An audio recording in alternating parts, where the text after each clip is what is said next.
presentation of Fox Sports. We are Baltimore. We are Minnesota.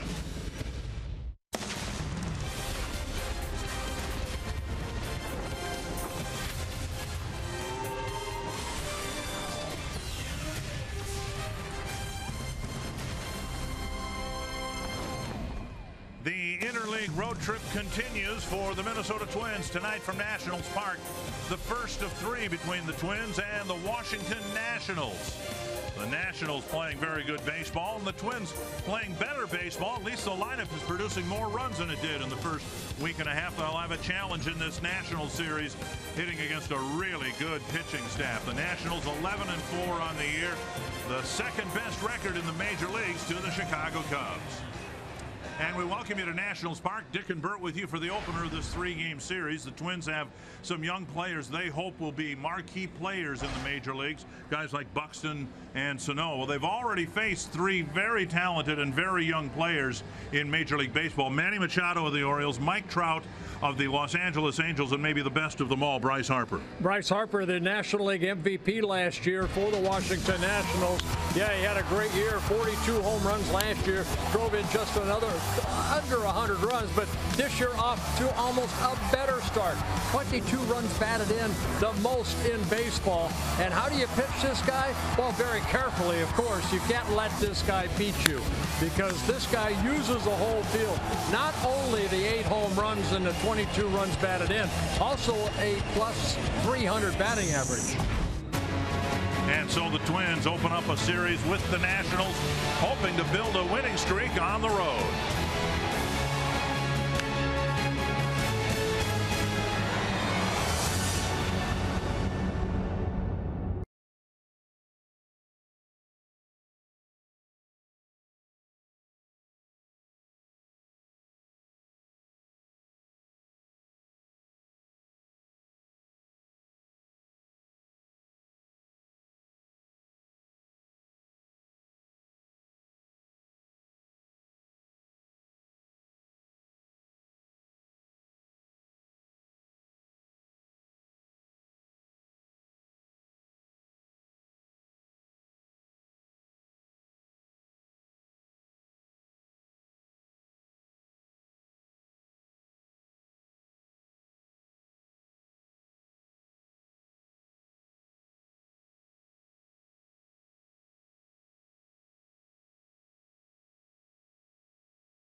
rain tonight for the opener between the Nationals and the Twins. The Twins were actually here 3 weeks ago to wrap up the exhibition schedule, leaving Fort Myers to play a couple of games here before opening the real season in Baltimore. And Paul Molitor would like, by season's end, to at least get to the 500 mark in interleague play.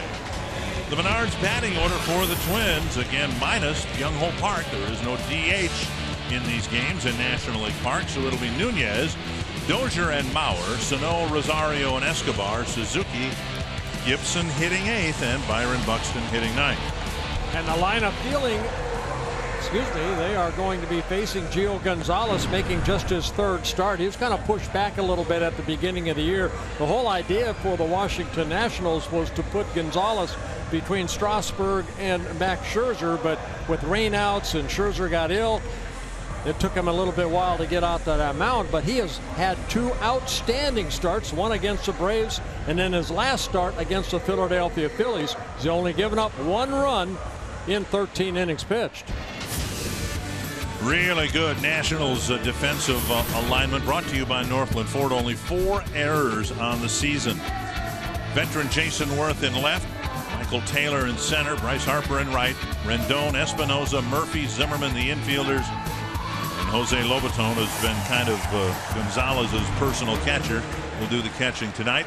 And there's the hottest thing in baseball, Bryce Harper, with 8 home runs already on the season. And we're about ready to get underway here with Nunez, Dozier and Mauer lined up to face Gio Gonzalez. Yeah, Gonzalez, a strikeout pitcher over his career. He's making his 8th career start against the Twins. Fastball and strike 1. Nunez back in the starting lineup after being out of the lineup yesterday. Ended up playing in the game in the final few innings. Swing and a miss, and it's 0-2.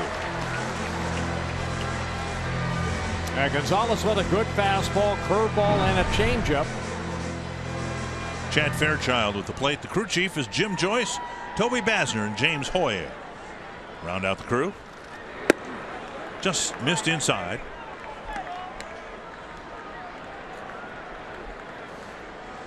Twins splitting the 2 games against Milwaukee, both at home and at Miller Park, hoping to win their first road series here in D.C. Nunez takes up and in, and it's 2-2. Twins hoping to continue the long walk back toward the 500 mark after starting 0-9. You know, Nunez, one of the guys that kind of helped ignite the Twins in that Angels series. Got them going. Looked like an off-speed pitch right there. Nunez way out front. And Gonzalez picking up his 13th strikeout now in 13 1/3 innings. He's averaged almost a strikeout per inning in his career. He's worked 1,278 innings. That was strikeout number 1,254. 1 down. That'll bring up Brian Dozier. And the Nationals were paying attention. They've just shifted their second baseman Daniel Murphy over to where Scooter Gennett was during the Milwaukee series. 1 strike. Brian swinging a little bit better bat. Currently on a 6-game hitting streak, where he's hitting .269 for the home run, and he's driven in 3 runs. And strike 2 called. 0-2.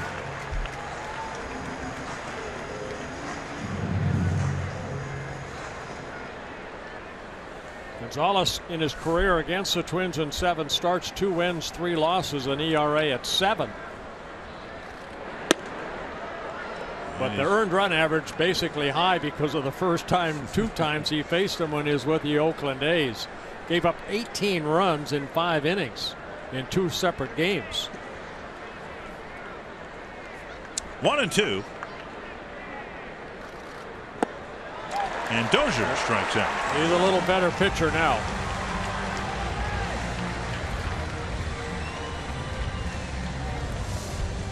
Take a look at Gonzalez. They really tried to get him to focus a little bit better on the catcher's glove. Almost like a little screwball right there. Great location down and away. And we'll go into that, what Mike Maddox has meant to Gonzalez so far. Mike Maddox, the new pitching coach here, along with the new manager, Dusty Baker. Nationals go into a pull shift for Mauer with 2 strikeouts already in the inning, and there's a fastball over the inside corner.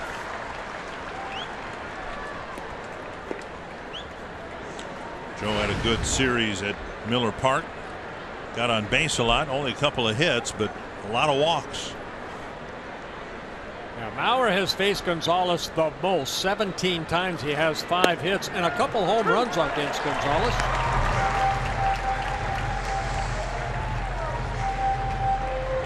Paul Molitor reminded everybody in the media today that he promised that Byung Ho Park would make a start on this road trip at first base for Joe Mauer, but wanted Mauer's experience against Gonzalez in the lineup.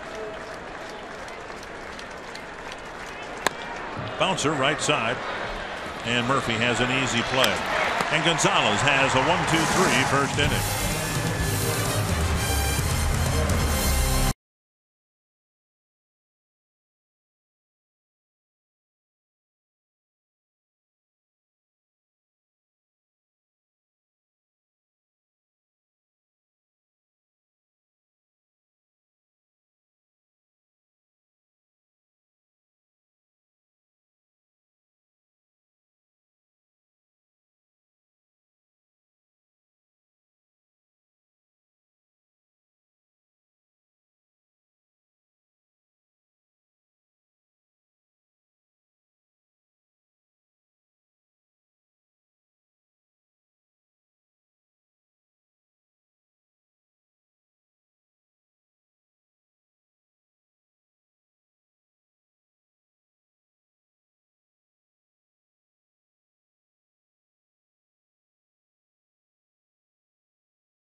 Matt Williams, even though he put together in 2 years the highest winning percentage of any franchise manager.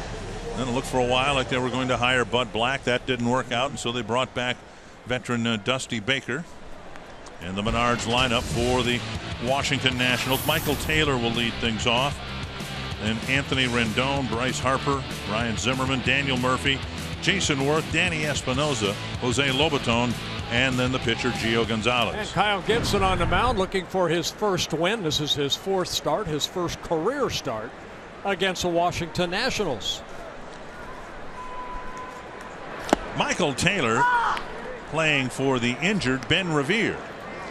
The Nationals had kind of the same thing happen during spring training. Had a healthy spring training. Everybody was feeling good and full steam ahead. And then on his first swing of the year, Ben Revere pulled an oblique and hasn't returned to the lineup since the first game of the year. Yeah, he's the only injury that the Nationals really had. So Taylor getting an opportunity, a youngster they're very high on, drafted in 2009. 1-2 to Taylor. Twins were healthy during March and now currently have 3 players on the disabled list: Santana, Perkins, and Plouffe. Now, Taylor played last year for the Nationals. This is his 3rd season. Last year hit only .229 in 138 games. And a quick strikeout. Gibson fans Taylor.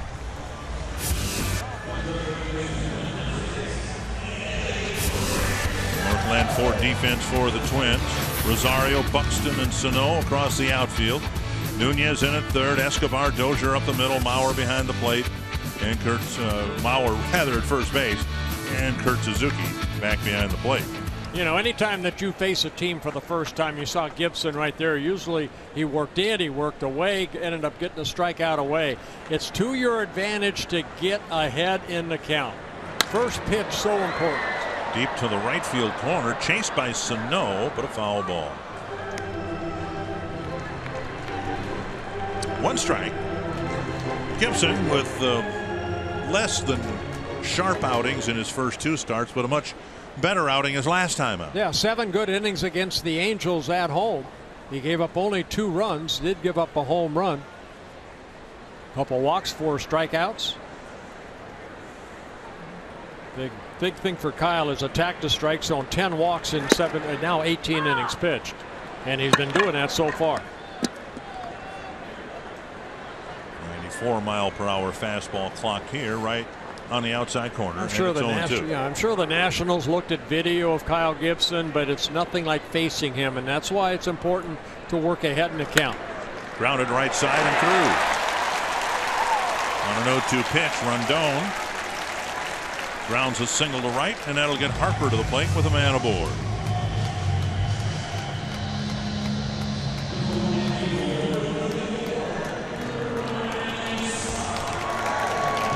Another home run yesterday, his 8th of the year. Twins as a team have hit 15 home runs. And the Nationals as a team have only hit 19. Only 19, yeah. But when one guy's got 8, that's. Yeah. And you know another reason, very good pitching staff. They've only given up 9 home runs as a pitching staff. Chop back to the mound, and Gibson will fire to second. Relay to first. Save. The play by Gibson. We've said for a number of years now he's a very good fielding pitcher, and he pounced on that chopper and fired a strike to second base. Yeah, what made this is he attacked that little kind of a right off the end of the bat. See him charge that ball, get the short hop, knows who's covering, that being Escobar. I say he knows who's covering because prior to that, with a runner at first, you always look at your middle infielders, your shortstop, second baseman, who's covering the bag in case it's hit to me. He knew exactly that Escobar was going to be there at the bag. And I would imagine as a pitcher in this era of shifting, that's something you really need to do now with maybe 3 infielders on one side and 1 on the other, and you just need to make sure you get your signals straight. Not too often you say, okay, to your third baseman, are you covering second? Ultimately, your job as a pitcher, though, is to throw it right on top of the base, right? Yes, to throw it across the plate. Right. I say plate. I am also looking at second base as a plate. Harper at first. 1 strike to Ryan Zimmerman. Nationals have 6 stolen bases. They've been caught 3 times. Harper has Bryce 3 Harper of those. has, yep, half of those.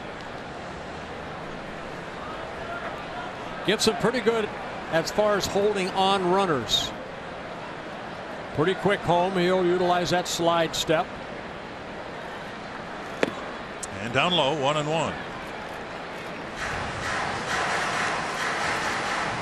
Zimmerman, the veteran here in Washington with the Nationals. This is his 12th season.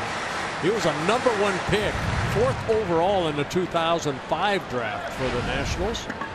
Their first year. Just coming over from Montreal. And down and away. Target was over the inside edge. 2-1. Position change for Zimmerman. He had some throwing issues at third base. They say at first base he handles himself very well. Yeah, he had plantar fasciitis. Is it the That's close enough. Yeah, fasciitis in his left foot last year. Kind of cut down his playing time. Only 95 games played. And now 3-1. Daniel Murphy on deck. Murphy's been one of the hotter hitters in the National League, and Gibson would rather not face him with 2 men aboard. Zimmerman with some power. 201 career home runs. 3-1 to Zimmerman. Ooh. Harper might have been caught leaning a little bit there. Quick move right there by Gibson. What makes a quick move are your feet. Spinning as quick as you can. Gibson does have 4 pickoffs in his career. This being his 77th major league start.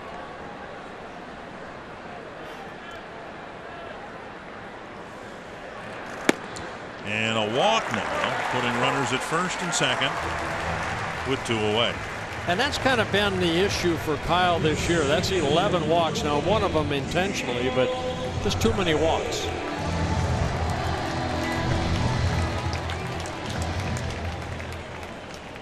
When Kyle is on, be a lot of ground ball outs.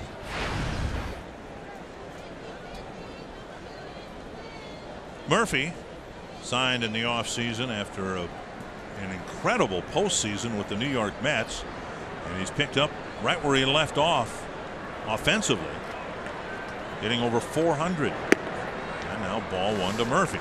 Every time I saw Murphy in postseason stand at the plate, I thought of Wade Boggs. He just reminds me a little bit of Wade Boggs. Right now he's hitting like Wade Boggs hitting at 404. Signed a 3-year contract worth about $38 million with Washington. Base hit left field. Rosario comes up firing, throw to the plate, not in time. It's 1-0. And the throw coming all the way through, and everybody else moves up the base. Harper scoring for the Nationals. Yeah, Bob Hensley, the third base coach, said Harper. Harper, of course, with 2 outs, he's running.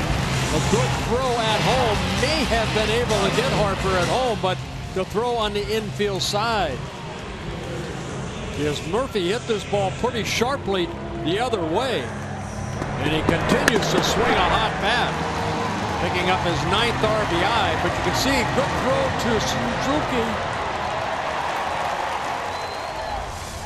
Might have had him. 1-0. 2 men in scoring position now for Jason Worth.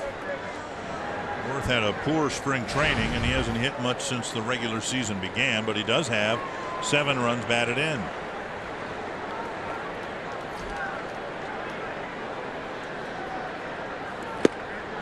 Outside ball 1. First couple of at bats, and Gibson looked like his control was razor sharp, but he's missing ball 1, ball 2, and the walk to Zimmerman really is helped give the Nationals at least 1 run here in the first. They've got a chance to put a crooked number up.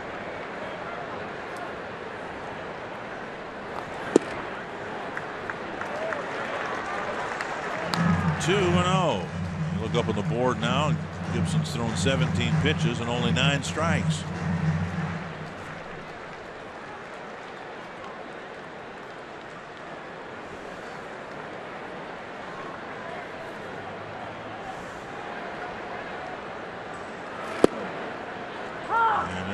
Strike on a breaking ball. Worth in his 6th season with the Nationals came up with the Blue Jays, spent time with the Dodgers and the Phillies. Made the All-Star team in the National League back in 2009 when he was with the Phillies.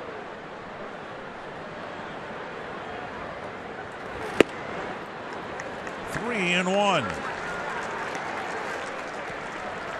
This will be the 20th pitch of the inning for Gibson.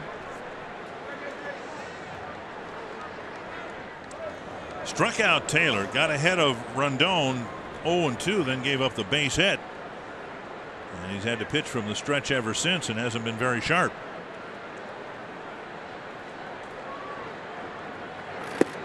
Another walk. And they're loaded up for Danny Espinosa.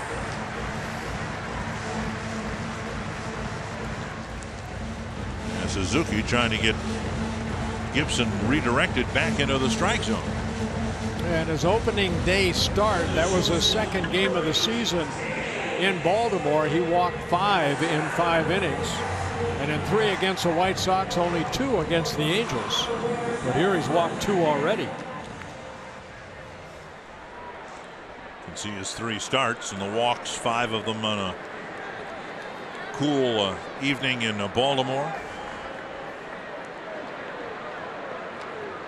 And some first inning difficulty, to say the least. Espinosa, a switch hitter, really struggling from both sides of the plate. In his 7th season with the Nationals. Fouled over the Twins dugout.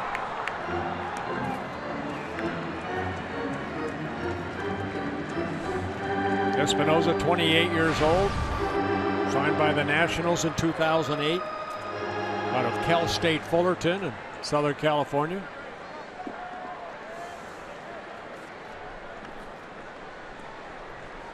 One strike to the Nationals shortstop.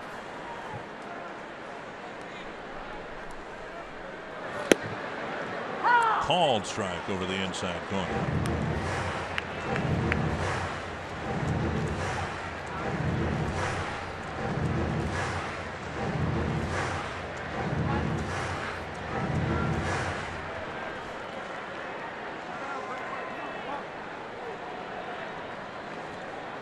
In the inning, 2 walks, 2 hits so far, just 1 Washington run.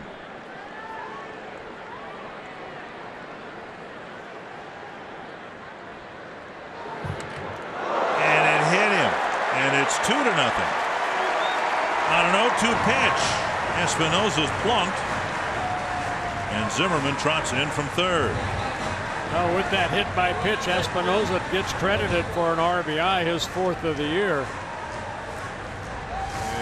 Watch Suzuki sitting inside, but getting the shoulder of Espinosa, trying to get that almost out the elbow, almost dropped that elbow into that zone. And Neil Allen try to get Gibson out of this inning.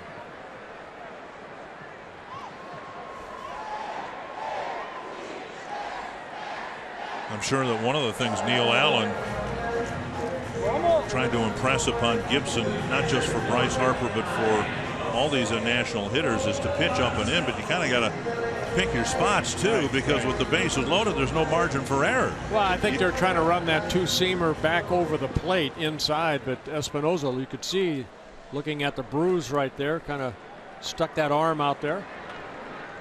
Catcher Jose Lobaton with the Nationals up 2-0, and the pitcher Gonzalez on deck.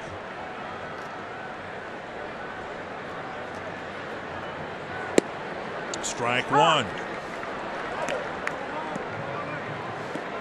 Lobaton, very good handler of a pitching staff in his 3rd season with the Nationals. Not much offense. See, hitting 143, career .225 hitter in 6 major league seasons. That's to left, down for a hit, and it'll score 2. It is 4-0, and the Nationals have batted around. Just when I said he's a .225 hitter, he gets a fastball away and takes it the other way. Lobaton driving in a couple runs, picking up his first 2 RBIs of the year. This is only his 8th at bat. You can see that sinker staying up and then hitting it sharply down that line. Rosario gets it back into second base, but Murphy and Worth score. There were 2 outs, and there was a runner at first, and then Gibson walked Zimmerman, and then we've had a single, a walk, a hit batter, and a big 2-run single by the catcher, and now the pitcher will hit in the 1st inning. Pitch is up, ball 1. Gonzalez just an .089 career hitter. Yeah, 1 for 3 this year.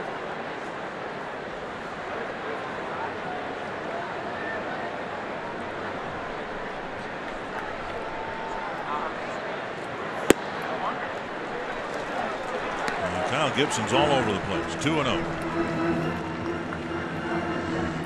27 pitches, 14 strikes. Not good.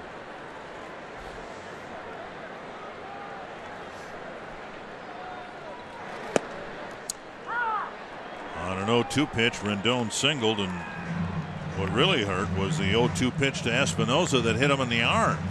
That made it 2-0. Lobaton spanked a single to left to drive in 2 more, and it's 4-0. Well, I'm going to look at the 2 free passes too. Yeah. That set up this inning also. 2-1. And a chopper to third. Nunez over to Mauer. 9 men bat, 4 of them score in the first against Kyle Gibson.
First, now Miguel Sano will lead things off for the Twins in the second inning. I'm Marnie Gellner. Sano was a big part of yesterday's win. So was Eddie Rosario. So was Byron Buxton, the core guys of the Twins youth movement. Sano had a couple of hits, including a home run, reached base all 4 times. He was at the plate.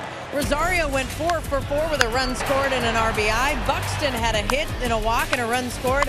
It's a promising sign when this core performs well all within the same game. Eddie Rosario said that just shows the power of the youth on this team when we all come together like that. Dick and Bert, it was a great game for the boys in blue.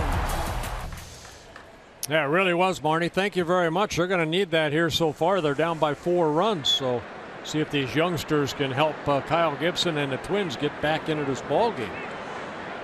Miguel Sano having better at bats, hitting his second home run of the year in yesterday's game, leading off the second with the Twins down 4-0. Strike on the outside corner. It'll be Sano, Rosario, and Escobar.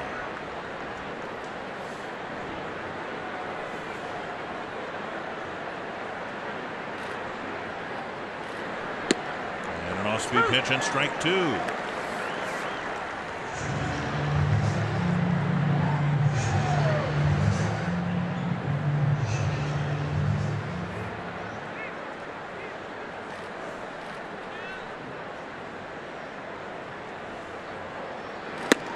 Fastball is up. Gonzalez used to throw in the mid-90s. He doesn't do that anymore. He's refined himself, been much more under control. 1-2. Half swing, strike 3. And he's got 3 strikeouts already. Strikeout number 3 for Gonzalez. Yeah, they said that when he first came up with Oakland that if an error was behind him, he would really react in a mean way, and you know, he'd blame everybody else. But I think the maturity, the innings pitched, all the starts that he's had now, 214 now, have really kind of settled him down. He's been very, very consistent. 21-game winner for the Nationals in his first season when he was here in 2012. Backhanded by Murphy, and Rosario beats it out. First hit for the Twins is an infield hit. It goes to Eddie Rosario. Well, Rosario, who had a great day at the plate yesterday with 4 hits, hits it up the middle. And Murphy going to his right and trying to throw all in one motion once he gets his ball in his glove and hand. But Rosario too quick down out of that batter's box.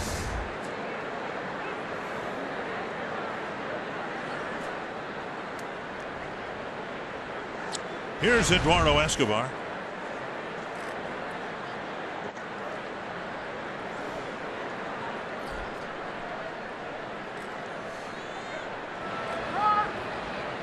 Twins haven't faced a lot of left-handers. Escobar, of course, a switch hitter, does have 4 hits and 9 at-bats as a right-handed hitter.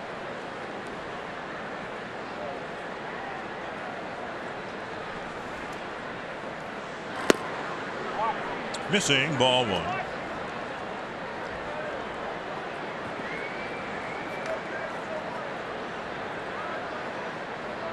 Faced a couple of left-handed starters in the White Sox series. Right.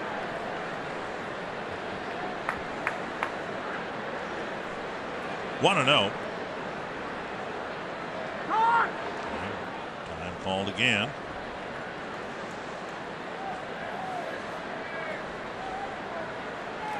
Gonzalez over his career 16 pickoffs, so pretty good move to first base.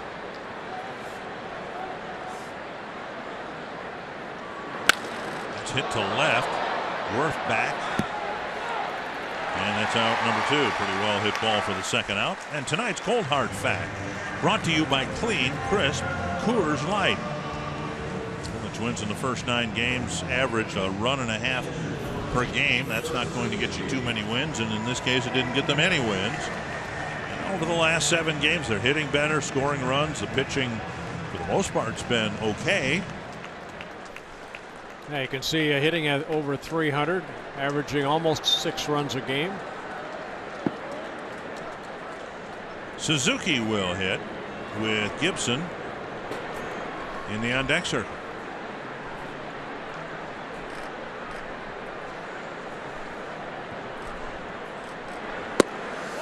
At the knees, strike one.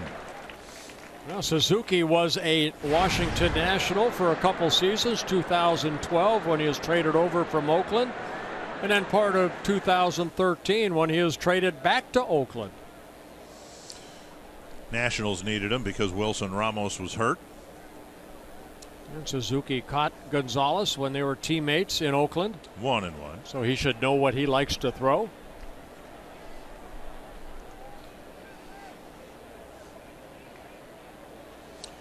In his third year for the Twins, an all-star catcher 2 years ago. Yeah, having a tough time getting going here. He does have 4 hits, or excuse me, 5 hits, 3 doubles, a triple, and a single.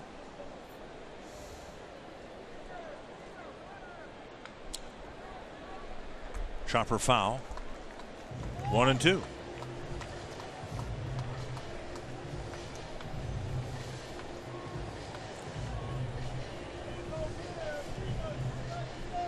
Both Suzuki and John Ryan Murphy having a tough time getting untracked at the plate.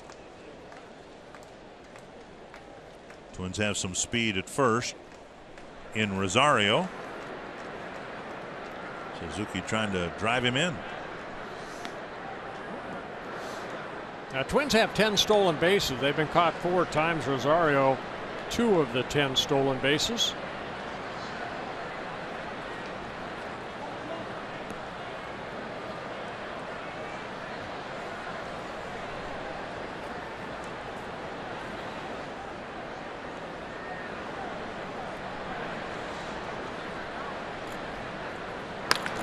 Crack foul between Gene Glenn and the line. Nationals got to the playoffs 2 years ago on many fronts. A very disappointing 2015 that ended up costing Matt Williams his job. Problems on and off the field with this Nationals team. But the reigning National League MVP off to a great start, as his team is. And that one's hooked foul again.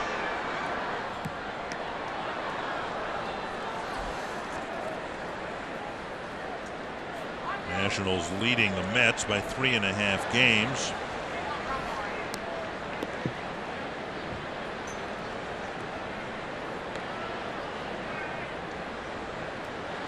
The only team in the National League East with a winning record.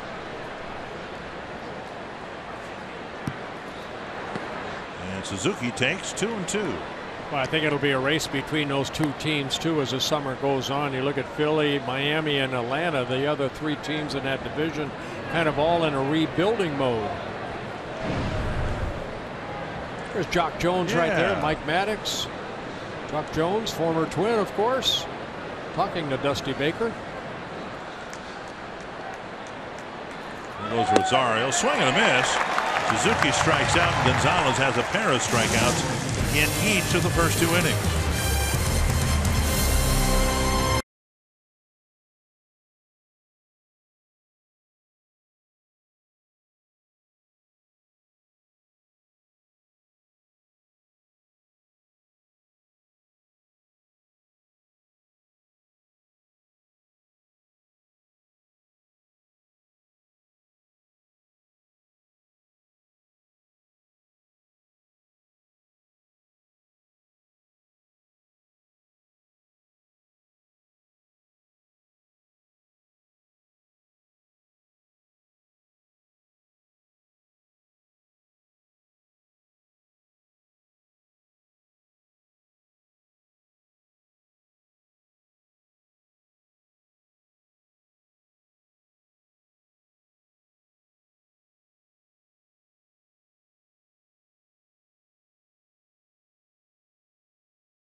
Baseball on Fox Sports North is presented by CenturyLink.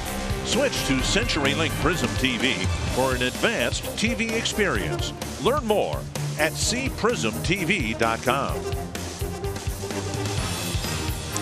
Now, Twins fans here hoping that the Twins can recover from a bad first inning. Last weekend, Ricky Nolasco had a 4-run second inning, and we talked after the game as the Twins came back to win that Gibson and any young pitcher could learn something from that outing. The veteran Nolasco found something that he could ride through the middle and into the late innings, and that's what Gibson needs to do here. Yeah, actually, I had my page on that right there against the Angels last Saturday, and the Twins had a 2-0 lead. Then he gave up the 4, but the Twins came back and won 6-4. So yes, you're going to have bad innings. Believe me, I know that for sure. It's how you come back, and Gibson needs a good, clean inning here. Too many pitches in that first inning, 29 total. Struck out Taylor on 4 pitches in the first inning, and then the inning started to curdle on him with a single, a walk, another 2 hits, another walk, a hit batter. 1-2. Gibson to Taylor. And a foul tip. Rendon and Harper will follow.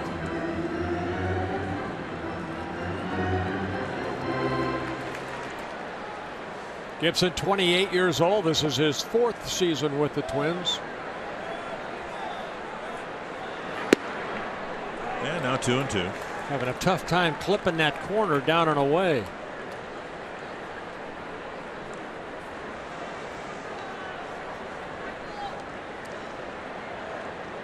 Taylor with 22 strikeouts and 58 at bats. On the bouncer to short. Escobar to Mauer, 1 away. One thing we have seen from Kyle, and until he realizes that he has a good sinker and he should try to get a hitter out in 3 pitches, he's not a strikeout pitcher in his career. He runs the count way too high on so many hitters, and that's why the pitch count is always up there. Usually 5 innings he'll pitch, he'll be at the 80, 90, 100 pitch mark already. Rendon lifts the foul down the right side. I've pitched with guys that have good sinkers and they want to get the out as quick as possible, and Kyle has a tendency to run that count up very quickly in the first 4 or 5 innings. And the pitch count is determined on how long you stay out there.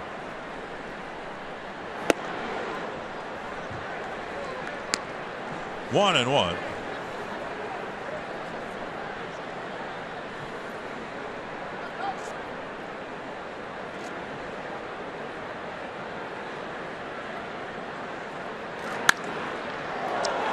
Dozier can't field it cleanly. Don't know whether Gibson got a piece of it or whether it got a piece of Gibson, but Dozier trying to backhand it and make a play, and it never stayed in his glove. Well, a play that Brian says he probably should have made right here, the backhanded play up the middle. The ball kind of scooted away from him. Gibson looked like he got that right foot out of the way. It's a hit. Rendon has 2 of those, and that'll bring up Harper.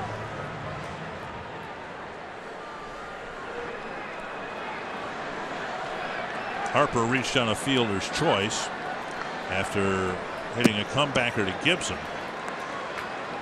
Now, not an insignificant play either. Harper had to hustle down the line to stay out of a double play that would have ended the inning, and by inning's end the Nationals had 4 runs.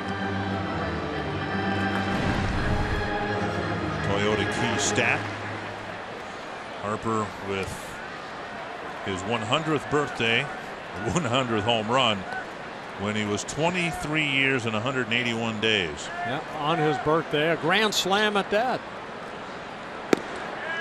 And at the knees, 1-1. You know, I haven't seen a lot of Bryce Harper, but I look down at the beautiful view that we have here at Nationals Park. But I mean, in the batter's box, he's not one to go in the back of the batter's box. He's kind of maybe a foot toward the pitcher. A lot of guys like to get back as far as they can. Not much of a stride. 2-1. Unbelievable year last year. You think Harper, he led the National League with 42 home runs, and he drove in only 99 runs. I mean, he should have had 130, 140 runs batted in. Half swing. So I guess there were a lot of solo home runs. Well, again, that was one of the problems the Nationals had last year.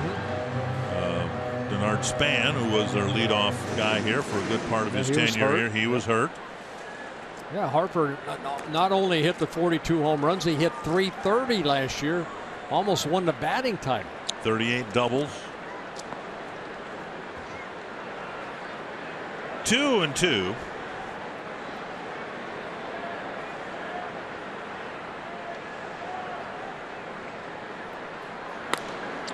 Chip shot. And Nunez backpedals and makes the catch. 2 down. That'll bring up Ryan Zimmerman.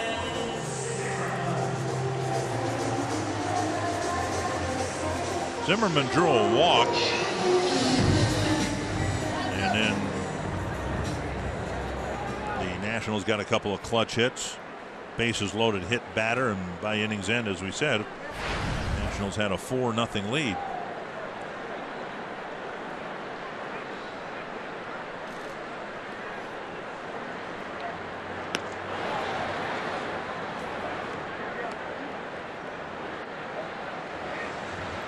Four hits for the Nationals, and they've all been singles. When Kyle is on, he'll get ground balls. He's had one double play turn behind him so far this year. And strike one.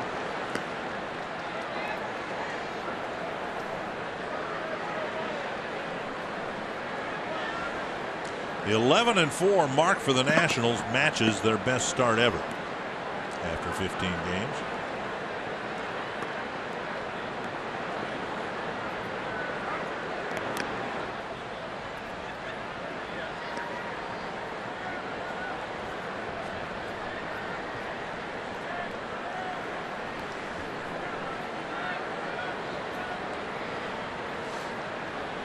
Already this will be pitch number 45.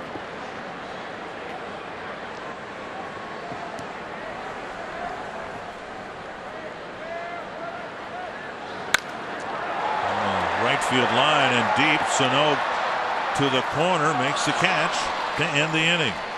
A single, no further damage done. It's 4-0.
He will lead off the third. It'll be Gibson, Buxton, and Nunez.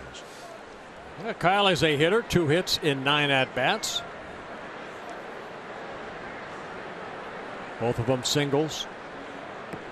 Gonzalez with 4 strikeouts. Twins pitchers have made pretty good contact so far on this road trip. Malone a couple of hits. Velasco hit the ball hard once. Drew a walk. Swing and a miss, 0-2.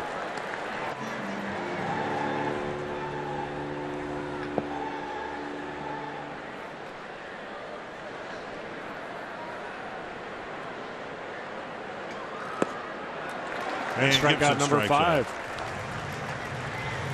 And that'll bring up Byron Buxton. April 29th is Wrestling Night at Target Field. A limited number of Wrestling Night theme night ticket packages are available that include a game ticket and a Twins wrestling mask.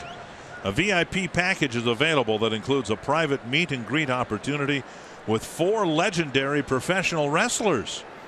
I wonder which 4. Go to twinsbaseball.com Wrestling Night to learn more about the Wrestling Night theme night offer. Buxton showed bunt right there. We'll talk a little about Gio Gonzalez, about the way that he approaches a hitter now. Mike Maddox, a new pitching coach in spring training, really worked with Gonzalez on focus. A pitcher that will look down, but they want him to look up quicker to pick up that catcher's glove. They thought that the focus, they're trying to get him to focus a little bit more on that catcher's glove, and he's always had the habit. Almost Fernando Valenzuela looked up. Gonzalez is a guy that kind of looks down when he starts. You see his head, but then pick it up quicker so he can focus in on the glove. Now you brought your hands up over your head, but you kept your eyes locked on the target. My eyes were all on the target. But watch Gonzalez right here. If he starts this one, see how he looks down? Now get up quicker. Look quicker. There's Buxton with a high fly to left field. Worth going back at the wall and gone, I believe. No, he caught it. Worth caught the ball and took a home run away from Byron Buxton. Worth needed every inch of that 6'5" frame to get up as high as he could. He looked up into the stands like he didn't have the baseball. Yeah, there's that flower bed just like at Target Field right there. And sure enough, he leaps up there and able to come down with maybe taking a home run away from Buxton.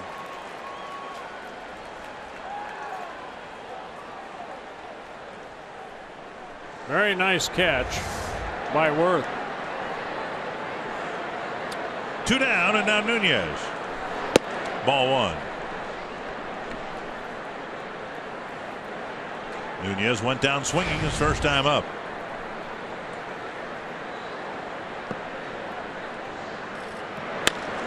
This one hit hard to left, and Worth going back. Easier play. And another 1-2-3 inning for Gio Gonzalez.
Always took a lot of pride. Wait for him. Wait for him. Exactly like Gonzalez right there. He's the first one to greet Worth when he came in off the field. Thank you very much for taking that home run away. And Worth will bat second here in the bottom of the third. First up, Daniel Murphy. Well, we told you the Nationals doing a lot of things very well, including catching and throwing the baseball out in the field. Only 4 errors on the season. Yeah, and they're made by 2 guys. Ramos, the catcher, who's not in the ball game, and Escobar at short. That's it. So those are the 4 errors. Espinosa, the shortstop. Espinosa, right. Excuse me. 1-1 to Murphy, who singled in a run in the first.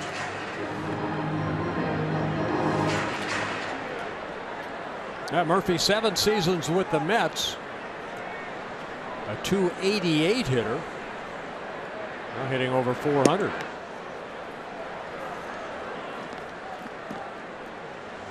Two and one. It was an example last year, at least from my couch, of one hitter being so hot he took his team to the brink of a world championship. That is a fair ball by Mauer down the right field line. Sano will pick it up, spin and fire, but not in time. It's a double, leading off the third for Daniel Murphy. Well, first at bat, he picked up an RBI, taking a pitch away the other way. Here, looked like a ball that he hooked right down that first baseline. Joe Mauer playing off the line. Looks like a changeup that stayed up. First Murphy right out front, right down that line, and hustling into second base for his 5th double of the year. That'll bring up Jason Worth. Drew a walk to fill the bases in the first.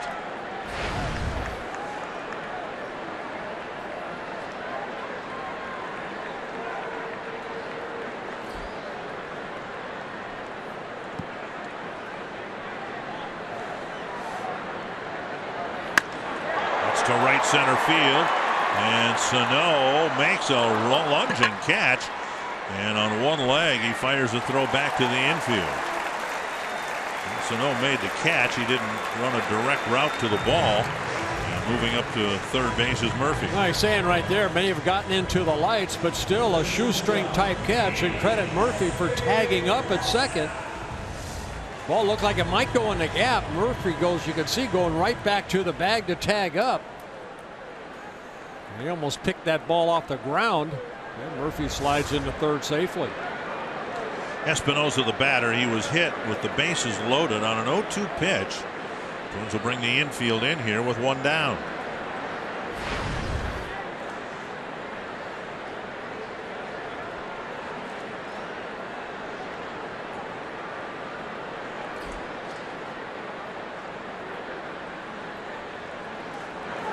Swing and a miss. Nationals with 5 hits now after the leadoff double here in the third.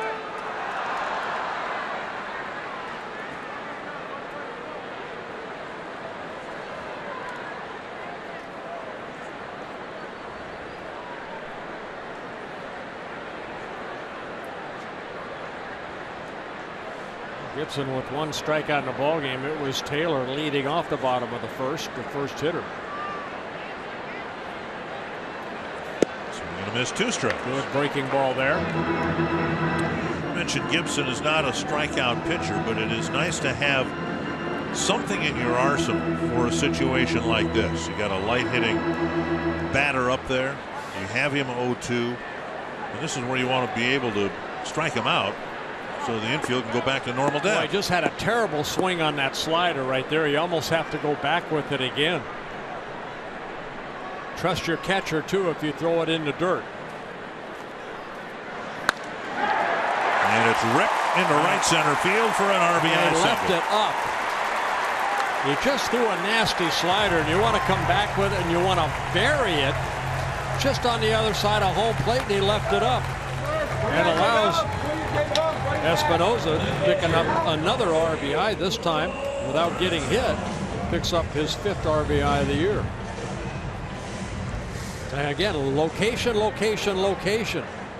Ball left up. You can see Kyle's reaction. I'm not happy where that pitch ended up. Looks like Suzuki wanted it on the inside corner. He left it out over the plate and up a little bit. Here is Lobaton, a 2-run single, his first time up. 5-0 Nationals. Strike one.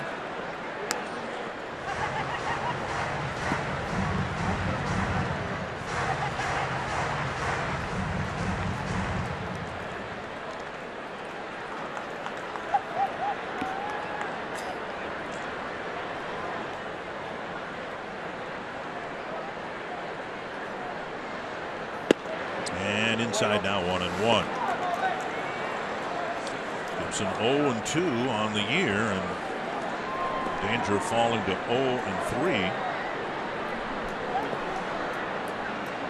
He did not pitch well in April last year. He won a ball game, but had an ERA of nearly 5, and then took off in the month of May. An ERA of 1.36 in May. 6 starts, went 3-1 in the month of May.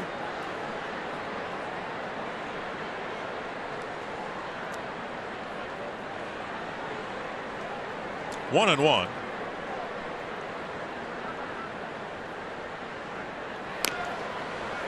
Lobaton, the 8th place hitter, then the pitcher Gonzalez. So while the Twins would like to get a double play here, the main thing is to get Lobaton and then hopefully get the pitcher and end the inning. Lobaton is caught for the Padres and the Rays, again in his 3rd season here. 1-2. Better sinker away right there. Lobaton's first at bat, he left a pitch up that Lobaton took into left field.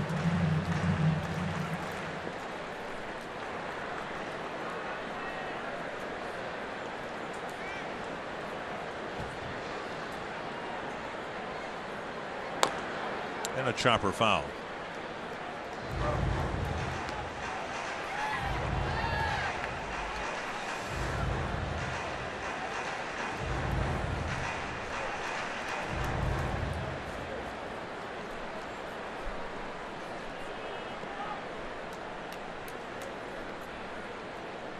.29 pitches in the first, 16 in the second. This will be the 13th pitch this inning. Missing inside, 2-2. That's what I was talking about last inning. Too many 2-2 counts, 3-2 counts. Part of that too is the number of foul balls that teams can rack up against Gibson.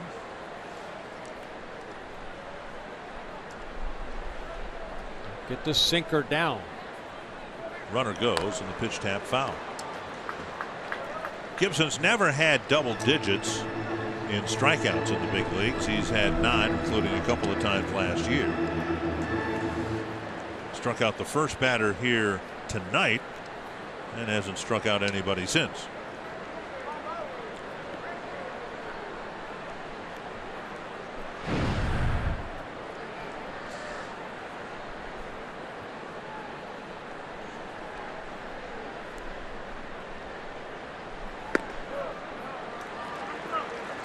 And missing up, it's a full count. And with one down, we would expect Espinosa will take off here.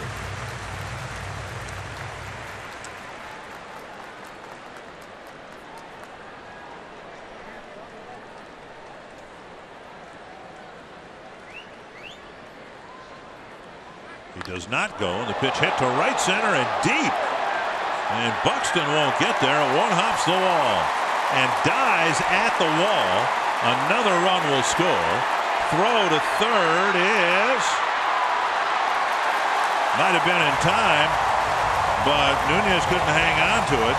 And Jose Lobaton has driven in his first 3 runs of the year in his first 2 at-bats against Kyle Gibson. Yeah, 2-run single in that 4-run first, and right here an RBI triple, his first extra base hit of the year on a 3-2 pitch. Lobaton hitting this ball a one-hop into that mesh-type scoreboard, and it kind of caromed over towards center field. Buxton gets it back in. And Nunez trying to quick tag right here. The throw, you can see, well, actually, the throw ended up hitting Lobaton. I thought Nunez had it in his glove and got knocked away, but so it'll be an RBI triple. So it's a 6-0 lead. Another infield end situation, this time with the pitcher at the plate. 7 hits, 6 runs, and swing and a miss on the first pitch to Gonzalez.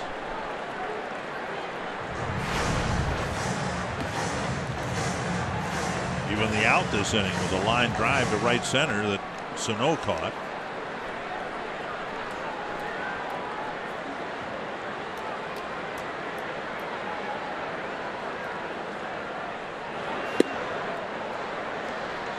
Gonzalez with 2 swings, 2 misses.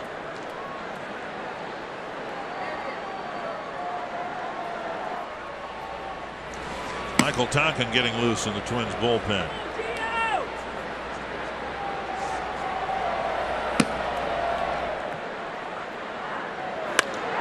To left and deep enough to score Lobaton. And it's a 3-run inning, and Gonzalez, who doesn't give up many runs, has driven in one himself.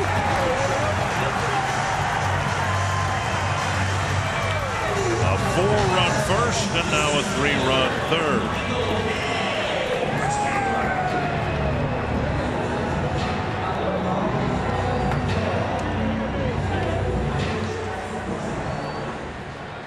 Gibson had given up 7 earned runs in his first 3 starts. And he's given up 7 earned runs in 2 2/3 innings here tonight.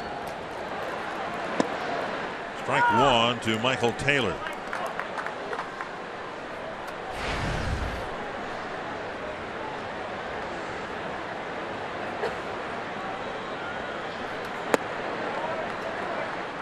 One and one.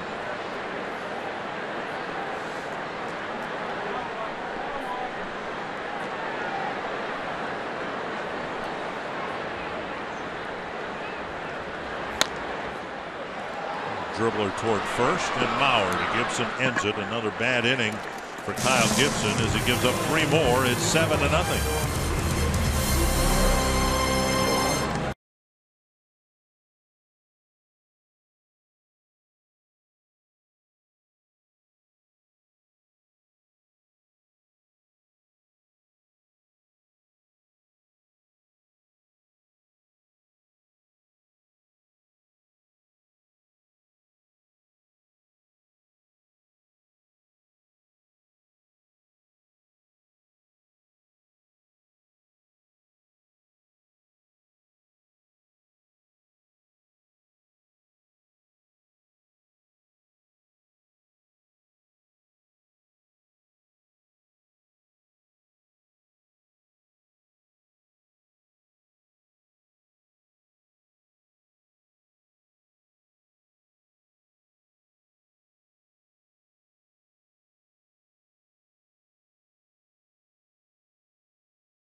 Sports North is presented by Northland Ford. Visit northlandford.com and your local Northland Ford dealer today. And by Grand Casino. The best stories start here. Very rough start for Kyle Gibson as the Nationals have jumped out in front 7-0. Brian Dozier will lead off the 4th against Gio Gonzalez. Again, this isn't an American League ruled game, so Twins had Michael Tonkin warming up, but Gibson led off the 3rd inning, and I think the Twins would like to bring his spot up again before they get him out of the ball game, even though he hasn't been very sharp at all here tonight. Dozier, Mauer, and Sano here in the Twins 4th.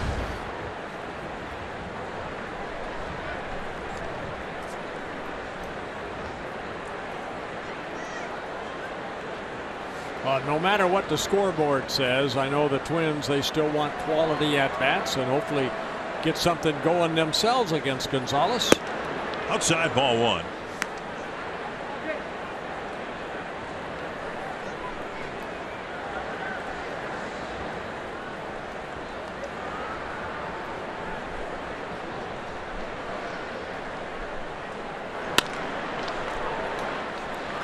Booted it short by Espinosa. It's the 5th Nationals error and the 3rd on the shortstop. It's about as routine a play as you could have. And Espinosa kicked it. Carsoup.com trivia question: who was the all-time leader in home runs when the Twins franchise was located here in Washington before 1961? Oh, good question. Harmon had just kind of gotten started. I think he'd won, what, 2 home run titles here in D.C. before the franchise moved to Minnesota.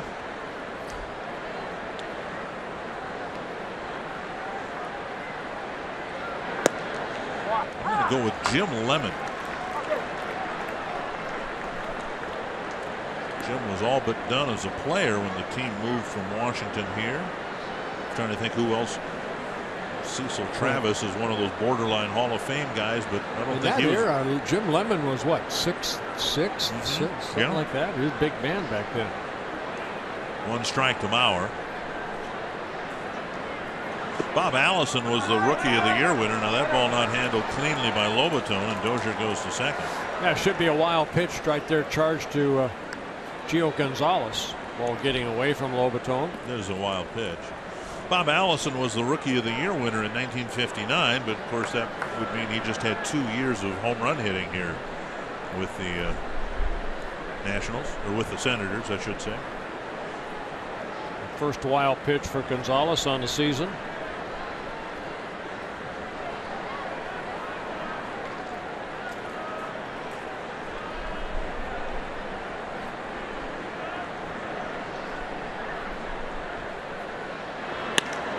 Mauer with a base hit to left.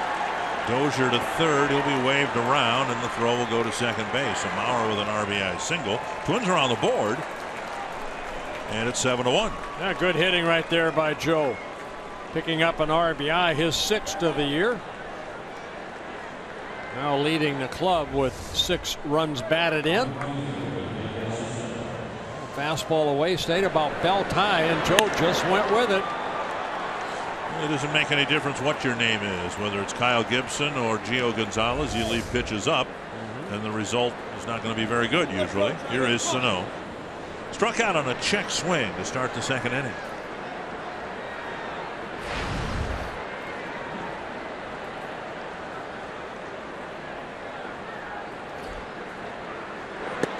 Pitches up, ball 1. Sano expected to provide some right-handed pop for the Twins for 10, 15 years.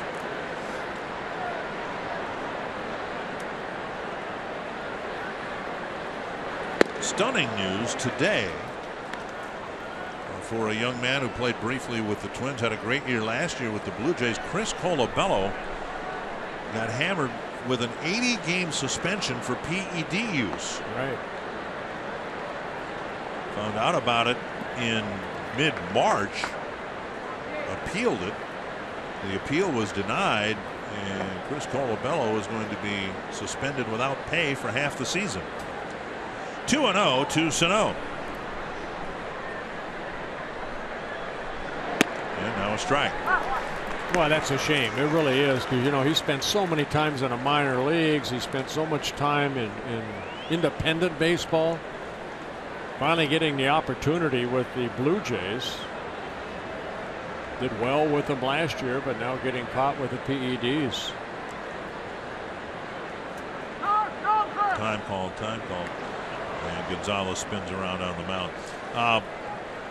You know, I think we all loved Chris when he was with the Twins, but reading his statement, it was almost verbatim what Irvin Santana said when he was suspended. Had no idea how it got into his system.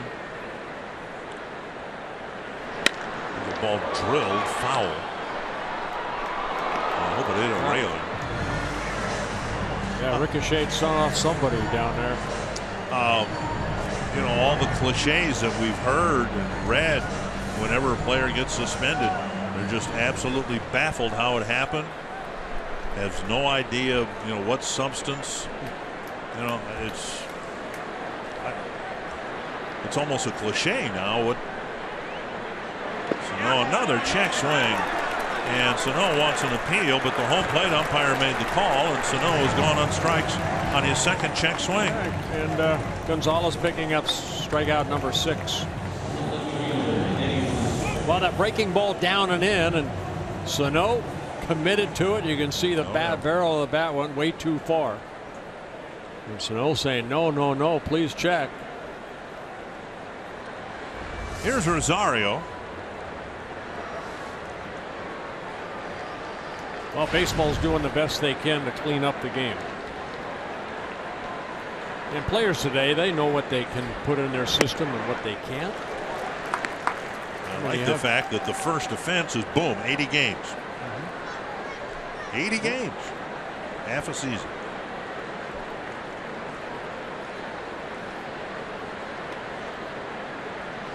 And fittingly, 3 strikes and you're out. 1 strike to Rosario. And now 2 strikes.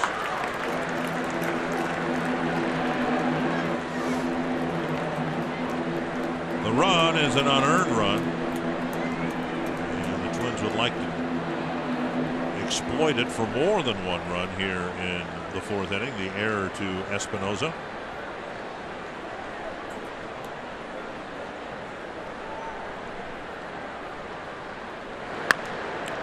Fouled over the Twins dugout.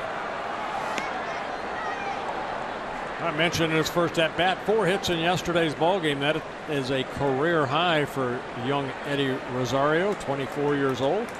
And he added a base hit in his first at bat. 4 for 4 with a sacrifice bunt in yesterday's win over the Brewers.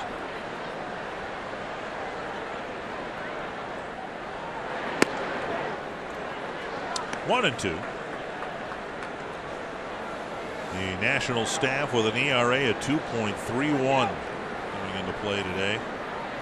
8 wins and 3 losses as a starting staff, and the bullpen an ERA of 2.18, combined 2.27.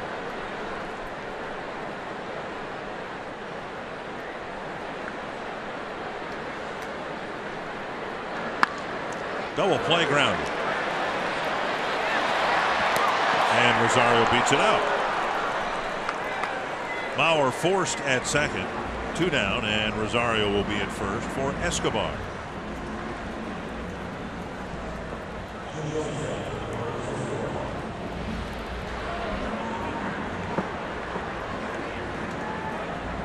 Escobar hit a liner to left his first time up.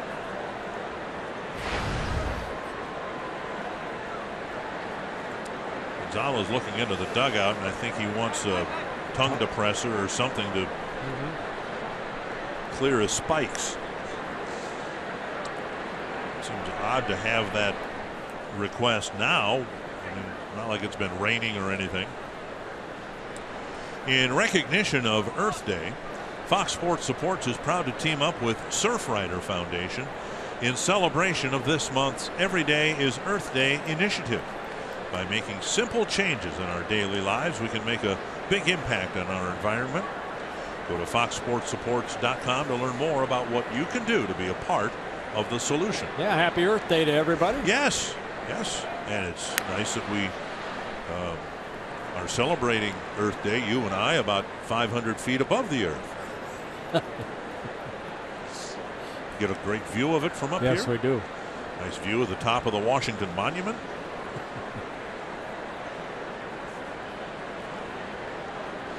Escobar, the batter. And a fastball on the outside corner. This is the high. We're way up where the lights are, way up on top. And I'm sure if there, that's Can you see us? There we go. There we are. Those of you back home don't want to hear about announcers complaining about. No. Hey, because we're getting paid to be here, and we're happy to be here. But this is a very, very high vantage point from which to watch a ball game. The ground balls, the 4 hoppers to short, look the same though.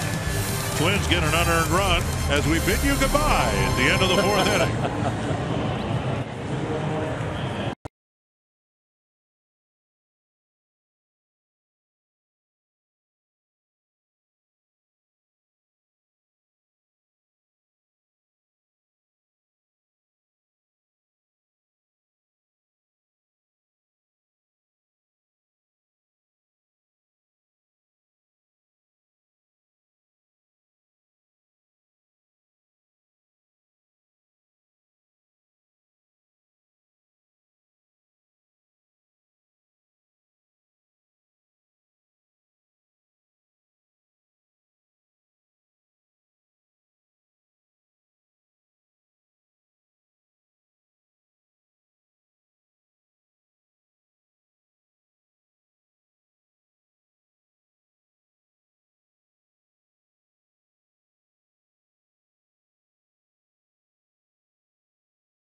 Race. That's Herbert Hoover and Teddy Roosevelt passing him on the bike.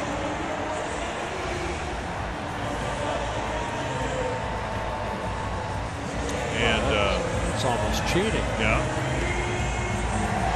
So Teddy Roosevelt winning. He's his 2nd win of the year. Michael Tonkin will pitch for the Twins as we get back to real athletic competition. Well, Michael making his 6th relief appearance at home against the Angels. He worked 2 shutout innings. That's the longest he has worked out of the bullpen.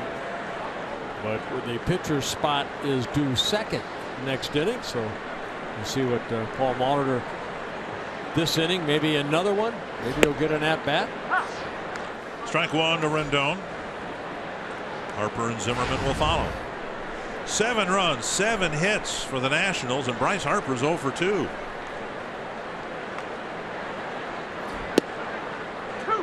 And a strike. To make sure that tomorrow before the game, you and I each congratulate Jock Jones for the great job he did tonight preparing the Nationals hitters for sinker baller Kyle Gibson. Pitches up 1 and 2. Well, sad part is we didn't see a lot of sinkers. Everything was left up. That's true. There he is, one of my favorite Twins, favorite former Twins. Jock Jones played for Dusty Baker with the Cubs after he left the Twins, and they maintained that kind of a relationship. And when Baker got the job here, it was a strikeout of Rendon. When Baker got the job here, he talked Jock Jones into switching organization. He was with the Padres organization, and now back in the big leagues as the assistant hitting coach. And for more on Jock Jones, let's check in with Marty Gellner. I chatted with Jock before the game. He said he took 2 years off from baseball after playing, and then he was so bored he had to get back into it. Said he still keeps in touch with a lot of guys, Torrey Hunter, Eddie Guardado, LaTroy Hawkins, and said that he really doesn't have to do a whole lot of coaching with these Nationals hitters. He said, I more reinforce what they're already doing. And guys, he called Bryce Harper special, as in once in a lifetime special. Yeah, thank you, Marty. You know, there are a lot of veterans on that ball club. Fly ball to left, and Rosario positioned perfectly, out number 2. And when you're the assistant hitting coach, of course, you work with the hitting coach and just keep their mechanics hopefully the same. Twins baseball on Fox Sports North is presented by T-Mobile. Get major league coverage. T-Mobile has doubled its 4G LTE in the last year. Yeah, Rick Shue is the hitting coach. Right. Jock Jones, the assistant. Rick Shue was a hitting coach for the Diamondbacks for a couple years.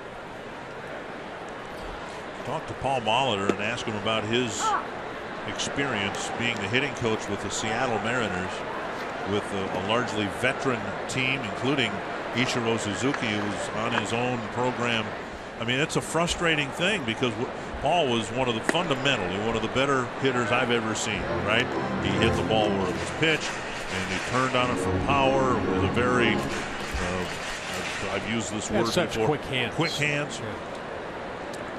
But, you know, here he was trying to teach the Mariners, who had Edgar Martinez, you know, Brett Boone, Ichiro Suzuki, all these guys who had already kind of found what worked for them. Right. You know, so here's Jock Jones, and what are you going to tell Bryce Harper, you know, about hitting? You know, well, talking to Rod Carew, he said the same thing when he was a hitting coach for the Brewers. But you know what? I mean, everybody has a routine, and what good hitting coaches see is make sure that they maintain that routine. And if there is an issue, they look at film and maybe suggest one little thing. I used to, as a player, love to watch Edgar Martinez take batting practice. Right. I would go out early as a guy I'm going to face, but he had such a great routine through every time that he went into that batting cage. It was for a purpose. You could tell that. 3-2 to Zimmerman with 2 gone here in the 4th. Tonkin hoping for a 1-2-3 inning.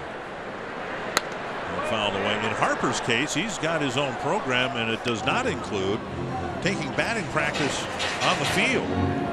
He gave up on that a couple years ago and just goes to the cage, gets loose. So the first time he steps in the batter's box here, it's during his first at bat. You can argue with that success? I mean, the ball hit to left center. Buxton over for the catch. Michael Tonkin with a much needed 1-2-3 4th inning.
Back from the 7-1 deficit, and Twin fans, don't forget, at Twin home games, you bring your Circle Me signs.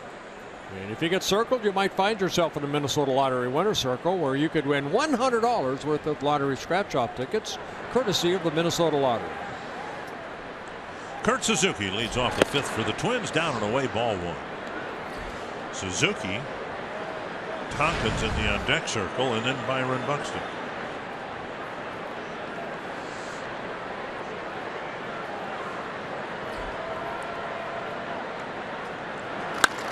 To center, a sharp single to begin the 5th inning. Yeah, 3rd hit for the Twins. Now Michael Tonkin get an opportunity to lay down a bunt. Down by 6? Heck yeah. You're going to give away an out? Well, I'm going to say he's going to bunt. Okay. This is his first career at bat.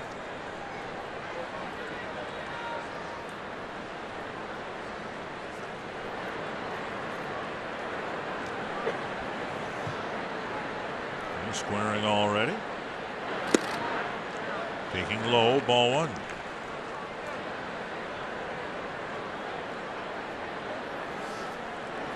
You know, pitchers took early batting practice the last couple weeks preparing for interleague play, but just the starters. And now 2-0. Not the relievers. They might come out early and blunt a little bit, but mainly the swinging came from the starters. Rendon in to counsel his pitcher, who just needs to throw a strike here and get the out.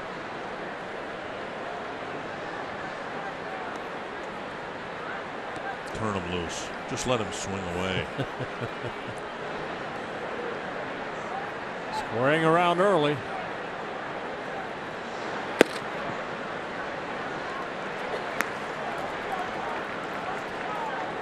After that attempt, let him swing away.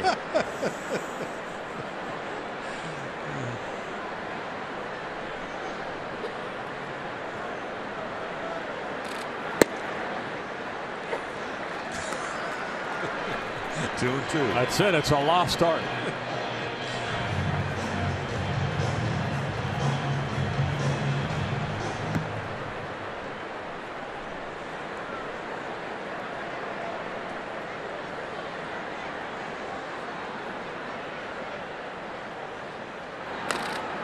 Not a foul ball. It's a strikeout. 1 away. Gonzalez is credited with a strikeout, his 7th. And before Byron Buxton gets to the box, let's check in with Marty Gelman. Guys, the Twins tonight are wearing purple armbands and arm sleeves in honor of Prince. And in spring training last year, Torrey Hunter told the rookies, when you get called up, you have to sing Little Red Corvette in front of everyone. Torrey loved the song. It was kind of an initiation. And I was talking to Buxton before the game. He said when he got called up to St. Louis, when he got on the bus from the airport, he had to sing Little Red Corvette in front of everyone. But he told me, I knew the words. I knew every one of them because I sang it every day in Chattanooga at AA with Miguel Sano. We practice it because we knew we'd have to sing it in front of everyone. We didn't want to embarrass ourselves. We wanted to impress Torrey. Little Red Corvette, a classic, and the Twins honoring Prince today, Dickenberg. Yes. 1 strike to Buxton. Might have had a home run taken away by Jason Worth in his first at bat. 1-1. The Nationals here between innings have been playing some of Prince's greatest hits.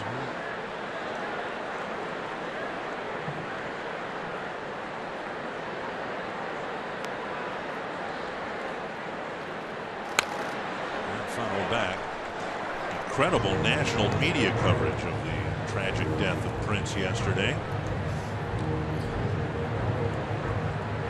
With Byron before actually at the team hotel around noon today, and he said, yeah, he's a Prince fan. I think anybody who likes any kind of music at least really enjoyed some of his songs. 1-2 to Buxton. And a pop-up. It will reach the seats. You didn't bring your glove up here. No need for a glove, and I'm sure Dan Gladden isn't wearing his either over in the radio booth.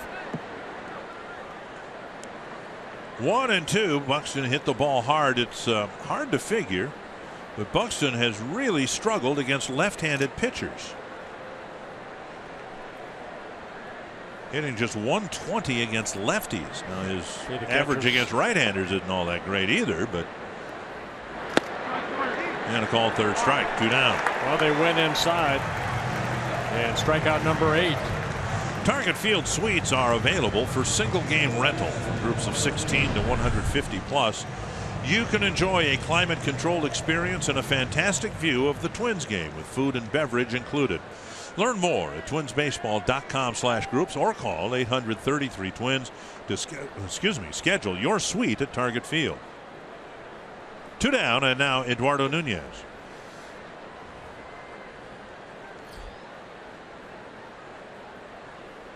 Nunez struck out in the first, lined out to left fielder Worth in the third. Gonzalez pumping that strike zone. 65 pitches, 46 strikes, 8 strikeouts.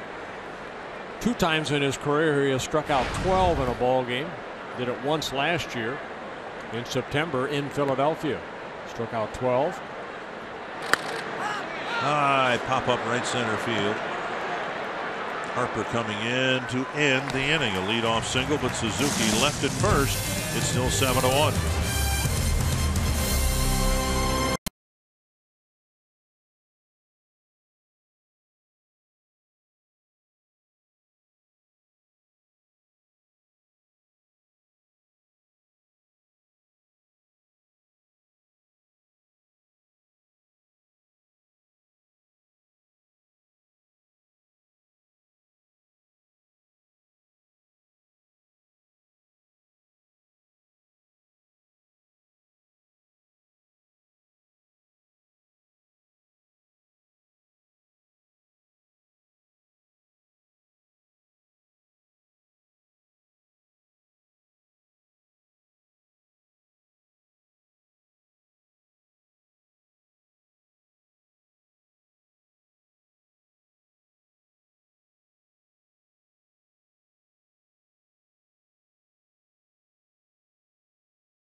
Fans of the game, and that expression says a lot about the opening innings here.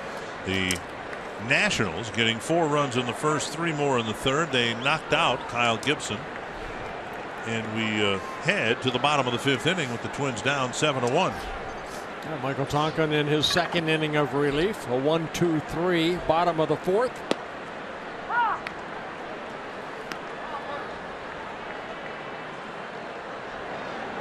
Daniel Murphy with an RBI single in the first, and then he started off the third against Kyle Gibson with a double. Scored twice. It's to left, and Rosario retreats, still going back, and makes the catch short of the track, going away. A well hit ball and pretty well played by Rosario. 1 down. It's the 9th year that the Nationals have played here. We take a look at Rosario's shag of a line drive, 1 down. 9th year that the Nationals have played here. Of course, they came from Montreal, and there's growing sentiment that baseball may return to Montreal. Not this franchise. This team is here to stay. But at the end of spring training, they had a game in Montreal. It was, I believe, the Toronto Blue Jays and the Red Sox, I believe. Yeah. They drew over 50,000 people. Ray Carter, Hall of Fame catcher, passed away a few years ago. Andre Dawson, still, I believe, an executive with the Marlins. Gary Carter, a good friend of mine. I went to his funeral, my wife Gail and I. Very, very emotional. Good man. Very good man. And now 1-2 to Worth. Gary was in my Hall of Fame speech because he was doing very poorly at that time. I wished him the best. He's a good man, good friend. 2-2.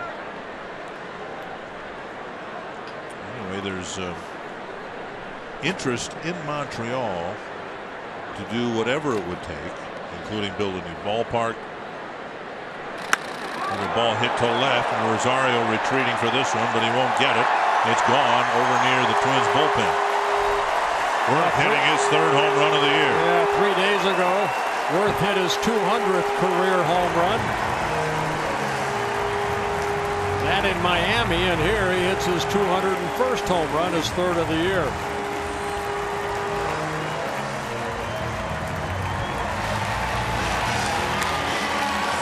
An 8-1 ball game.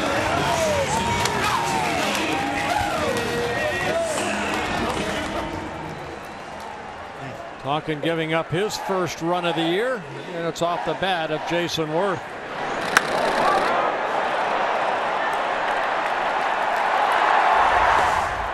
And now Espinosa, who has been given credit for 2 runs batted in. In the 1st, he was hit by a pitch with the bases loaded, and then he delivered an RBI single in the 3rd. And into the seats.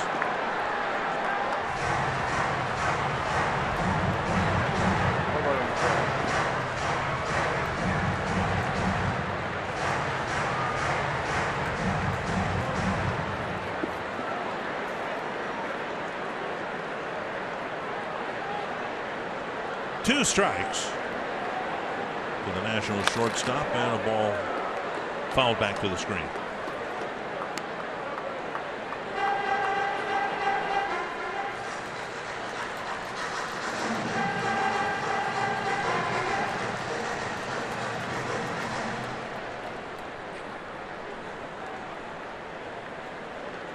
Kyle Gibson lasting 3 innings, giving up 7 earned runs.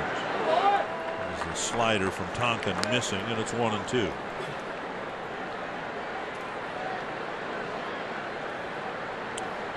High hopes and expectations for this Nationals team. Talked about the Montreal days. There are only 2 franchises among the 30 who've never been to the World Series. And a base hit to center. And Espinosa with a big turn. A 1-out single. MLB is in full swing, and tomorrow David Ortiz looks to continue the blistering start to his final season as the Red Sox battle the Astros at 2:30 p.m. Central on FS1, or watch it live on Fox Sports Go. Tonight, Ortiz's last trip to Houston, and the Astros presented him with a deluxe custom-made Stetson cowboy hat.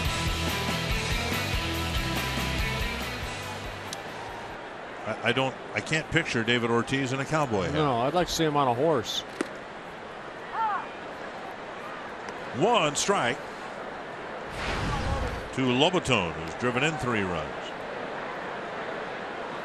Anyway, this franchise is one of 2 franchises that's never made it to the World Series, both in the Montreal days and the Nationals days. Of course, the Senators got to the World Series a long, long time ago, and then the Twins. But that's a different franchise.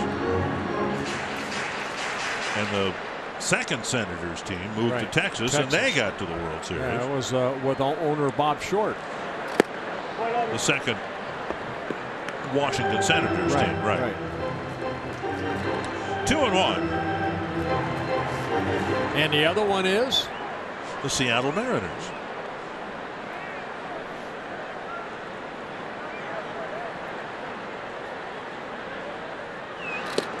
Mariners were kind of a sleeper pick by some people to do well, and they still may, but they're not hitting at all. We have seen this Twins team at least have better at bats and be more productive, but My goodness, the Seattle Mariners really struggling, hitting .222 as a team. Off the plate, and it's a walk, and now Michael Tonkin is struggling here in the 5th inning. First walk for Tonkin. Felix Hernandez was supposed to start tonight, but he got a flu bug, so he will not be starting tonight. And the Mariners 7-8 with an ERA of about 3.5. Will be without their ace for at least tonight's game. Gonzalez with the Nationals up by 7.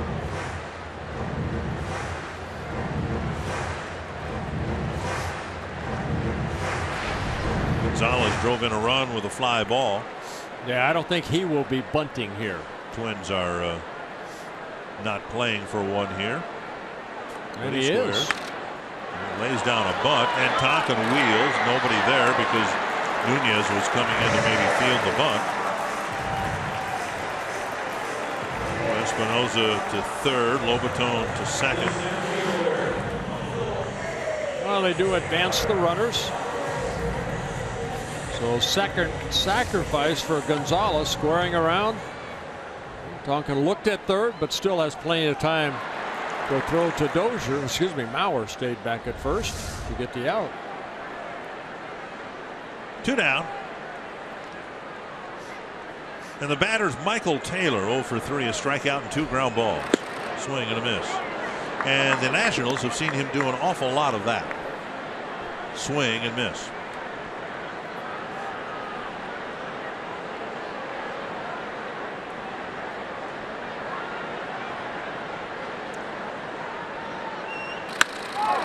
Liner to left, and Rosario right there to make the catch. A Worth home run, adding another run to the Nationals' total in the 5th.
Last night in Cincinnati, Cubs pitcher Jake Arrieta was unhittable. He threw the first no-hitter of the season and the second of his career, the last one coming last season, August 30th.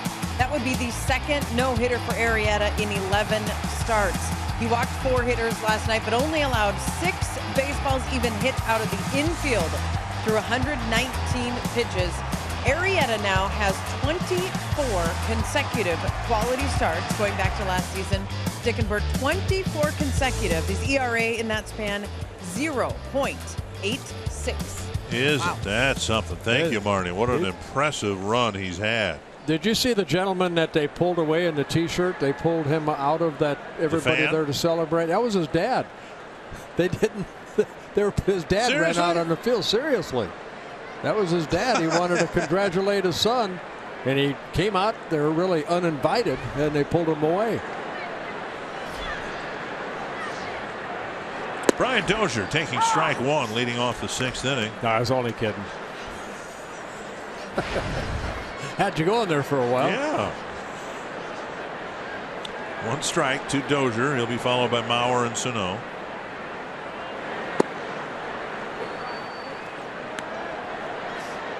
Now, what a pickup that the Cubs got from your Arrieta from the Baltimore Orioles. Who would have known? Now, sometimes change is good. It sure is for him. Matt Den Decker is in left, replacing Worth. You see, I think parents should be able to share in their children's success and joy. And there's a story back home about Terry Steinbach and Mary were watching the ground ball left side, picked up by Espinoza. Low throw. What a pick at first by Zimmerman. Wow. Yeah, Espinoza almost had his second error of the ball game. He had to go deep into the hole, but a nice pick, as you mentioned, by Zimmerman over at first. So Terry Steinbach and Mary went to see their son Jake play a game for St. Thomas today, or yesterday, I'm not sure. Former third baseman making a nice pick, and Jake gets a chance to hit. It's kind of a wide open game, and Jake hits one and hits a grand slam with his mom and dad watching, and they're also thrilled and you know, want to celebrate and everything. They go out to the car, and the home run ball went through the Steinbach windshield. Oh, good shot. Smashed it to pieces, or at least a window, I believe, not the windshield. So nice going, Jake.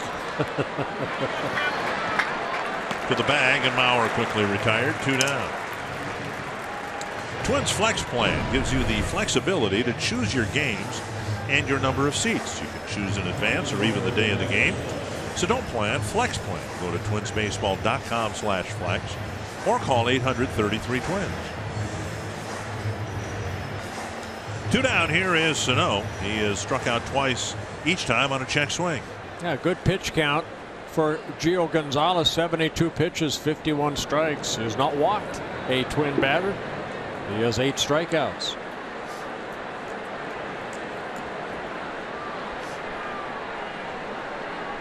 Gonzalez in an 11-game winner last year. It's his 6th straight season. He's had at least a double digit in wins. And that joins Clayton Kershaw, David Price, and Mark Burley as the only left-handed pitchers in Major League to win at least 10 games in each of the last 6 seasons. Burley now retired.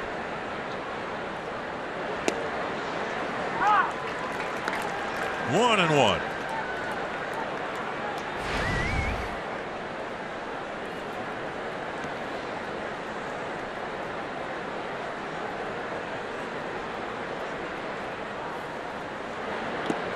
And now 2 and 1.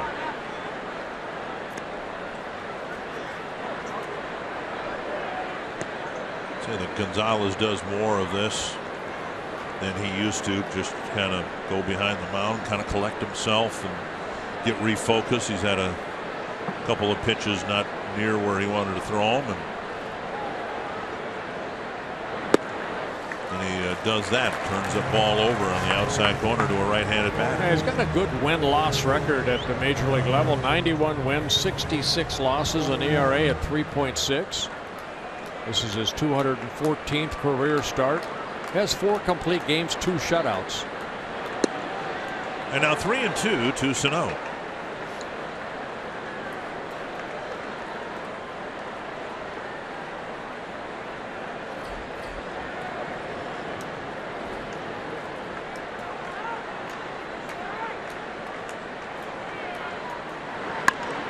And he came inside, and Sano dribbled one foul.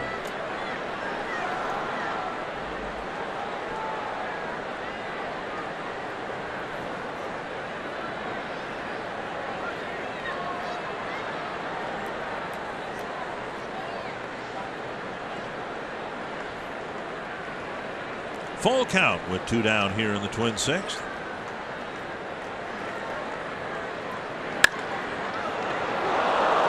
And a line shot to left out of Espinosa's reach. Sano has a sharp single to left with 2 down. That'll bring up Rosario. There, hit that ball right on the button. Espinosa went to his right. That ball already by him. Rosario with an infield hit in the 2nd, 1 for 2. Tried to go back inside again. Sano got good wood on that ball. Twins pick up their 4th hit of the ball game. And Gonzalez again trying to chip away the clay from his spikes.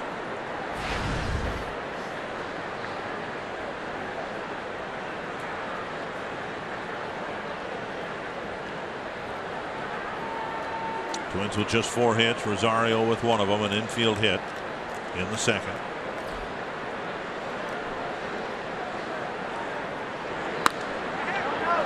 Into the seat, strike 1.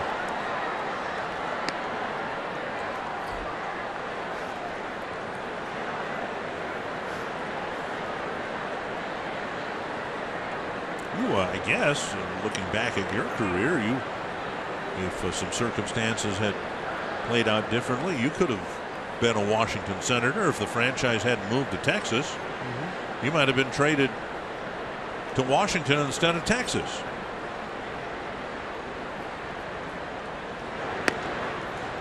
Now, you were traded in what, 1976, and they had moved here, or to Texas. The Senators did.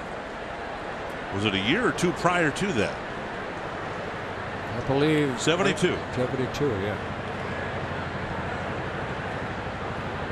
My first major league game was here in Washington at RFJK Stadium, I believe.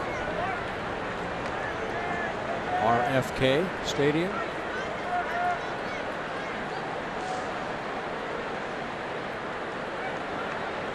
Two and 1 to Rosario. There's Mr. Killebrew.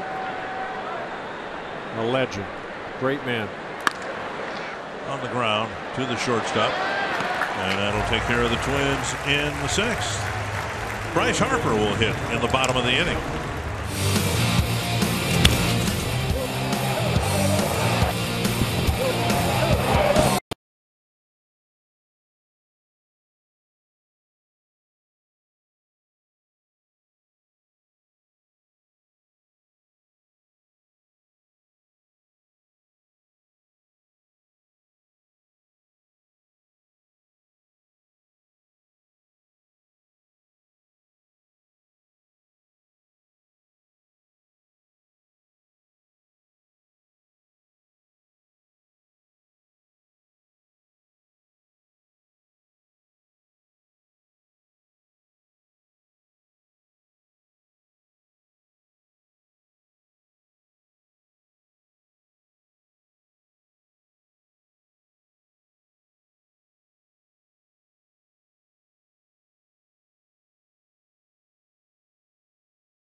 They lead at 8-1.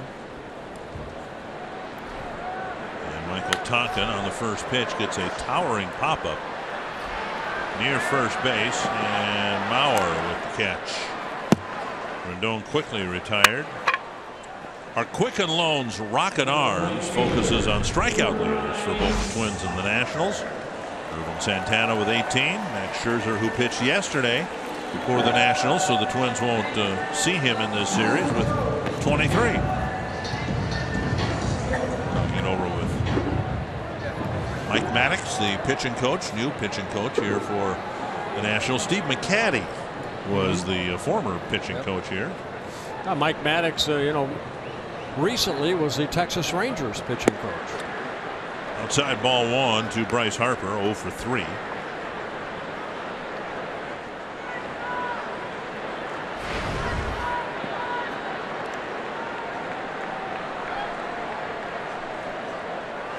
Fox Strikes presented by Jeep.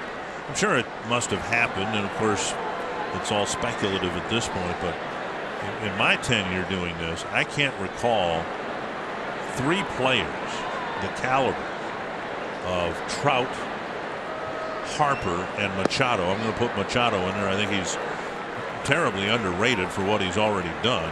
And if you project players' futures for the next 10, 12, 15 years, and if they continue to do and improve as they have, I mean, we're talking about incredible careers, and they're all contemporaries. Now, what, Mays, Aaron, Banks, you got to be careful when you try to step back in time and try to compare greatness, young guys, but my goodness, this game is in very good hands. Yeah, I think of 2 guys. I think of Ken Griffey Jr. and Alex Rodriguez, Rodriguez when they came up with Seattle. Well, Griffey was a few years ahead of, right. I mean, here these guys are all 22 years old.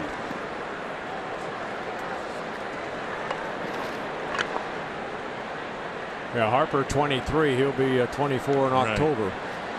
Zimmerman. Machado, I think, is 24. But, they already have 2 or 3, 4 years in the right. leagues. I mean, he just hit his 100th home run the other day. 2-0 to Zimmerman.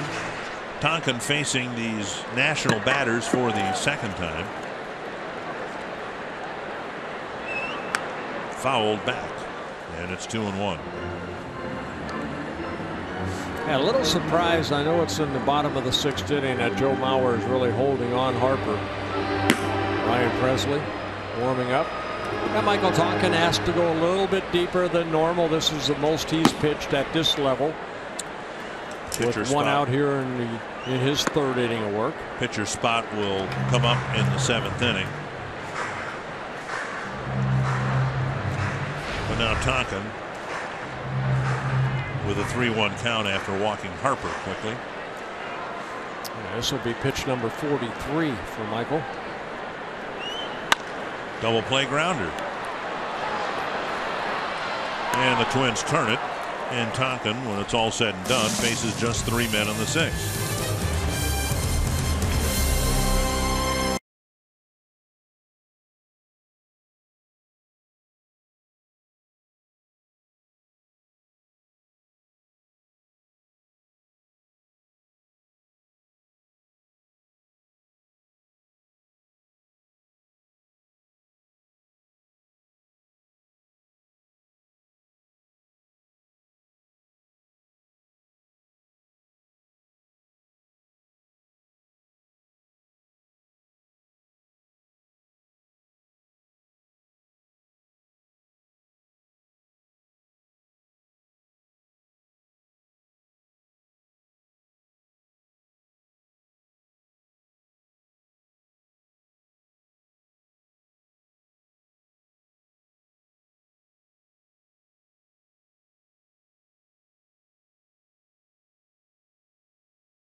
Online casino story of the game, almost all Nationals.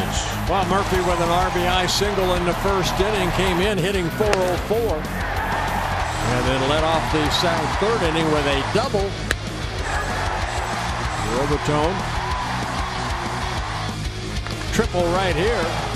That in the 3-run third inning gave the Nationals a 7-0 lead.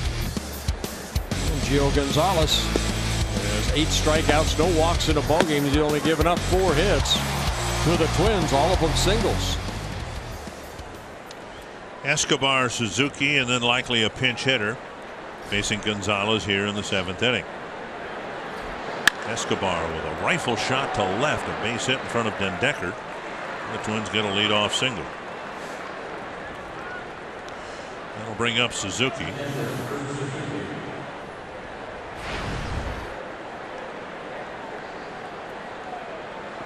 Byung-Ho Park's come out onto the on-deck circle. Suzuki trying to get aboard. There's innings left to make a comeback. And you'd like to have a power hitter coming up with a couple of guys on base. Jump back into this ball game with one swing.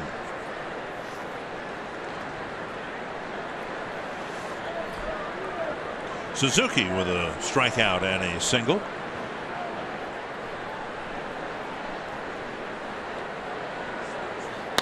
And Suzuki hits it through the shift. A pair of hits. And there are 2 men aboard for Byung-Ho Park. Byung-Ho Park leading the Twins with 4 home runs. And that was Monday, and then Tuesday hit his 4th home run. Park did not get an at-bat in that 2-game series in Milwaukee. Maddox to the mound.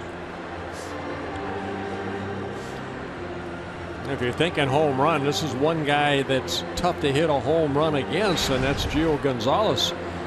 All of last year, he gave up only 8 home runs in 176 innings pitched. And very stingy in that department.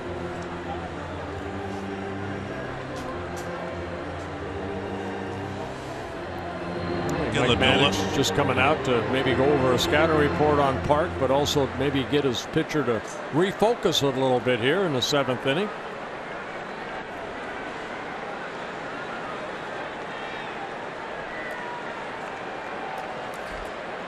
Two on, nobody out for Park. 4 home runs, and all of them against right-handed pitchers.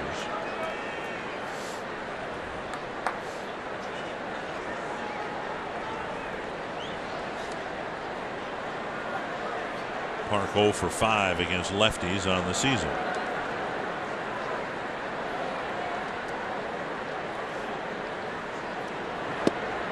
And a fastball, strike. Now, Twins have 15 home runs on the year. The only lefty that has hit or off a home run off a lefty was Brian Dozier yesterday. It went off Sam Freeman. All other 14 home runs off of righties.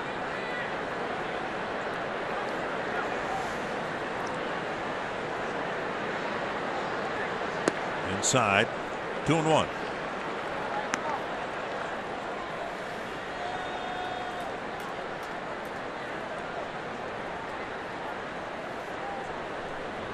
Sean Kelly getting loose. Sean Kelly's pitched outstanding out of that bullpen. Yet to give up an earned run.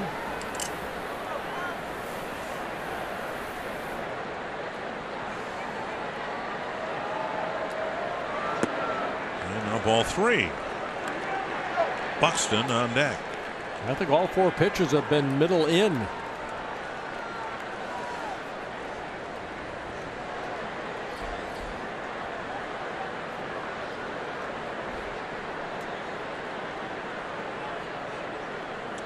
Only the second 3-ball count for Gonzalez tonight.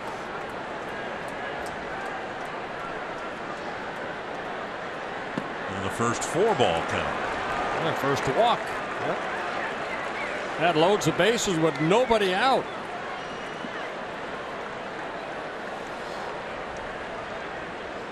Buxton nearly hit a home run. In his first at bat in the third inning, Worth went to the top of the wall to make a catch, and then he was called out on strikes in the fifth. We talked about it before. Usually, and now that's going to be the end of the night for Gonzalez, Buxton will face a right-hander rather than a left-hander, and in Buxton's case that's actually a good thing because he for some reason has just not done well against lefties. So Baker to the mound, Gonzalez to the dugout, bases loaded, nobody out, and the Twins with a threat here in the seventh.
Nobody out here in the top of the seventh inning. Gio Gonzalez, who threw 90 pitches out of the ball game, and that brings in Sean Kelly, making his seventh relief appearance, 4 2/3 innings, giving up 4 hits, 1 walk, 7 strikeouts. Kelly, a sinker slider type pitcher in his first season with the Nationals, last year with the Padres, San Diego Padres. Well, Buxton at the plate, and the Twins with a chance here, bases loaded in the seventh inning, nobody out. Of course, they've not done well with the bases loaded this year. See what Buxton can get done, and he takes a strike at the belt. 0-1. Starts him off with a slider.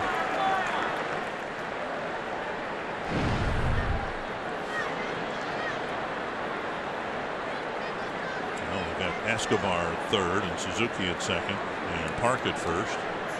Swing and a miss, 0-2. Another high slider by Kelly.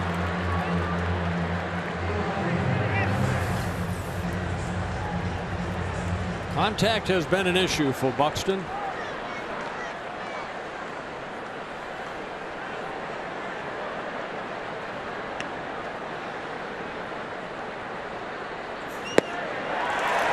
Sliders and picks up a strikeout.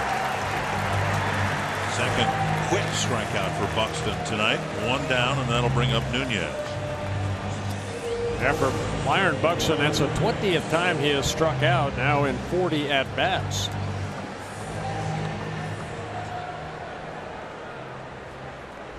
Nunez 0 for 3. Strikeout, a line out, and a fly ball.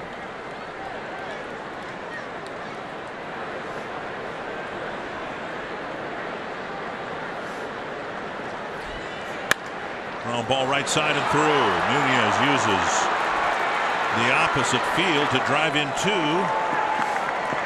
And the Twins are within 5 now. It's 8-3. Still only 1 out in the inning. A good piece of hitting by Nunez, getting a slider and not trying to pull it, just went with it. Past the diving Murphy into right field. So Escobar and Suzuki score.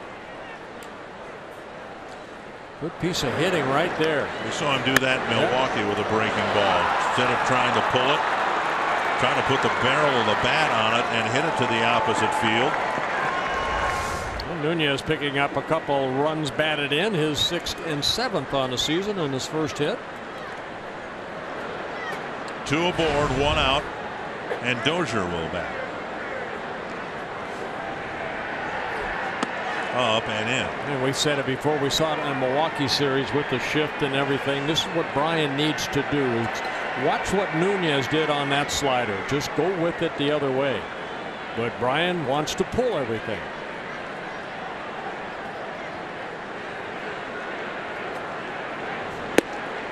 Now if you get a pitch in the inner half, then that's okay, right? Well, you can't hit a 5-run home run, but you can extend the inning by just maybe hitting that big hole over there. 1-1. Popped up left side. Infield fly rule will be called.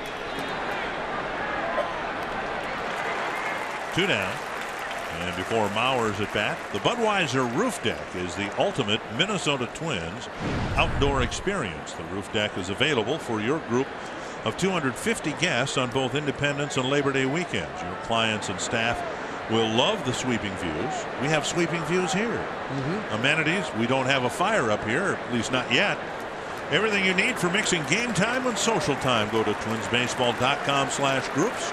Learn more about how your group can experience the Budweiser Roof Deck. Kelly got a couple of outs, gave up the 2-run single, and now a lefty coming in to face Joe Mauer.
Felipe Rivero coming into the ball game for the Nationals in his 2nd season, making his 8th relief appearance.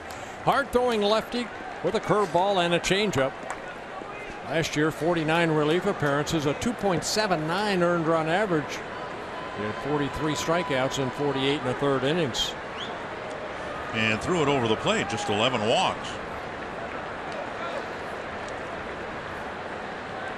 So a tough task for Mauer here. He'll have to stand in there against mid to upper 90s heat.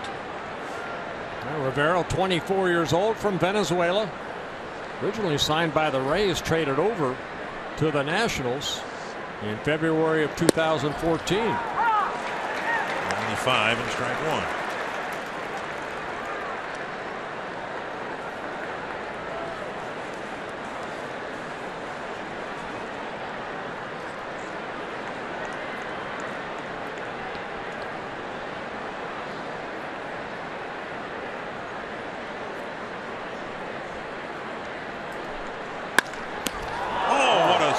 By Rivera. Yeah, look what I found. That was headed up the middle and would have driven in maybe 1 and prolonged the inning and gotten Sano to the plate. Instead, a nice fielding play ends the inning, and the Twins get just 2.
getting loose to pitch to the Nationals in the 7th inning. Yeah, Ryan's been used the most out of that bullpen, making his 9th relief appearance. He was pitching outstanding up until his last start in Milwaukee on Wednesday, where he pitched an inning and a third, gave up 4 runs. Gave up a couple of home runs, a solo home run to Aaron Hill. And then Chris Carter hit a 2-run home run off of him.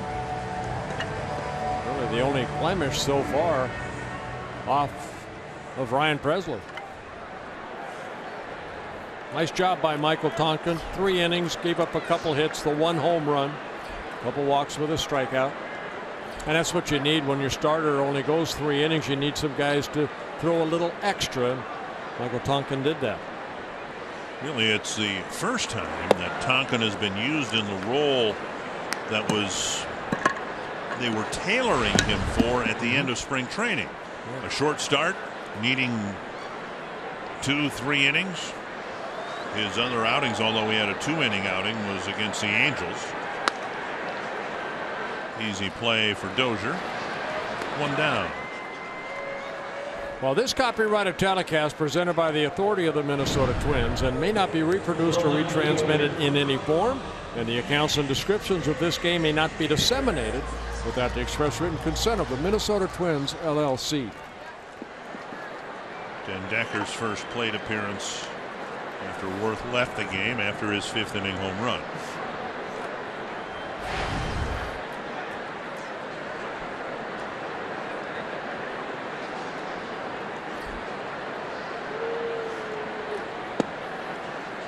Down and away, ball 1. Yeah, Den Decker in his 2nd season with the Nationals. Last year played in 55 ball games, hit .253. Came up with the Mets in 2013.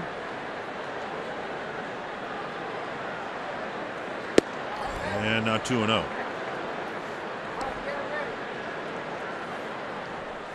He got called up from AAA when Ben Revere was put on a disabled list on April 6th.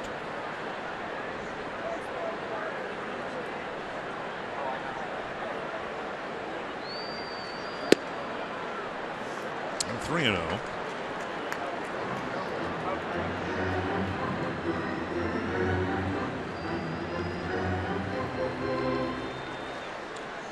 Nationals getting 4 runs in the first, 3 in the third. They knocked out Kyle Gibson, added another run in the 5th, and now a strike, 3-1.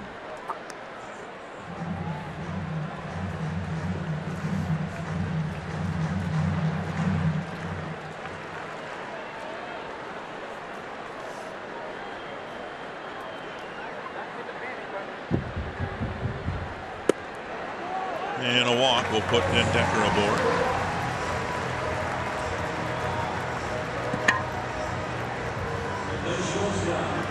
Fox Sports North is proud to partner with Girls on the Run Twin Cities to empower girls to be healthy and confident.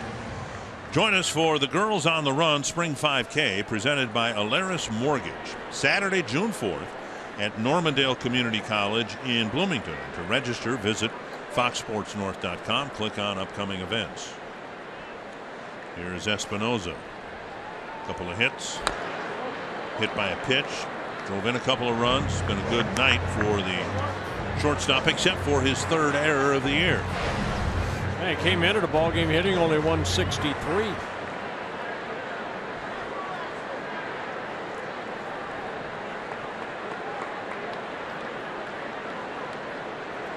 Average up to 200 now.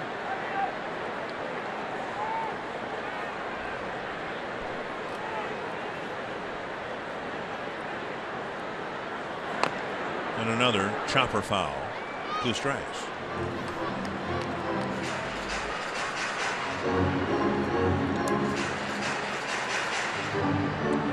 We knew going into this series that if the Twins were going to do well here, they would have to be at the very top of their game. They would have to pitch well. They would have to have good at bats. And neither has happened tonight. Snap bat, and the Twins will only get 1, and the protective netting, the added netting here, kept the splintered end of that bat from sailing over the National dugout into the crowd. Yeah, it's called getting in the kitchen right there.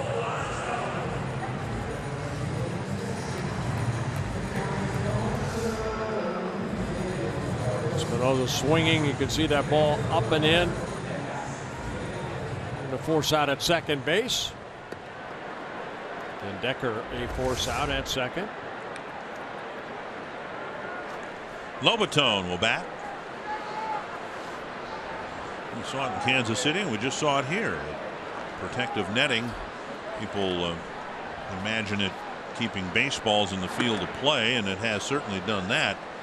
But the real danger, to me, is what we just saw, the splintered barrel of the bat sailing into the crowd.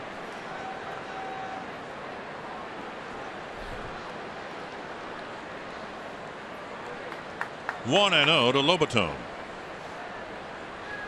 Twins have a chance, maybe, to get through this game, as lopsided as the score is. Get through the game with just 3 pitchers used.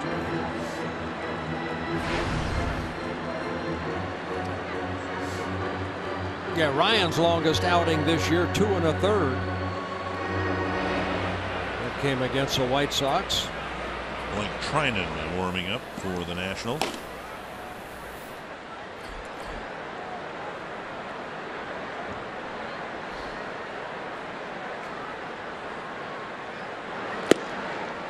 Breaking ball, strike 2. 1-2.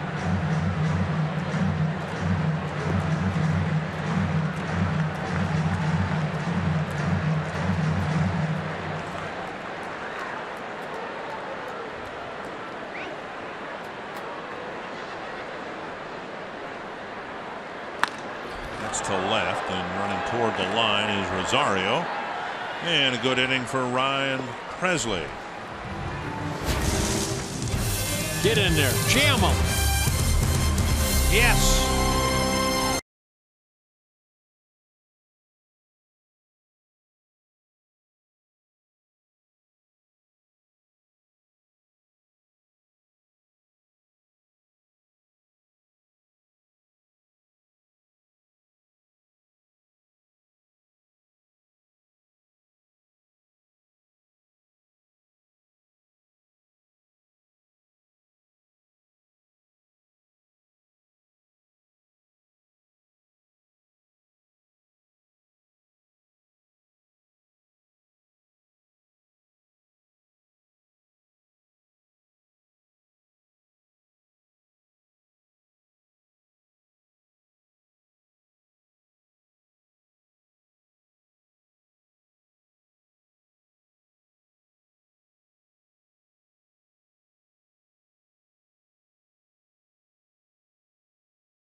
Here, as the Twins and Nationals face each other for the first time this year, first of 3 meetings here. The Nationals do not come to Target Field. And Rivero will face Miguel Sano to lead off the 8th inning.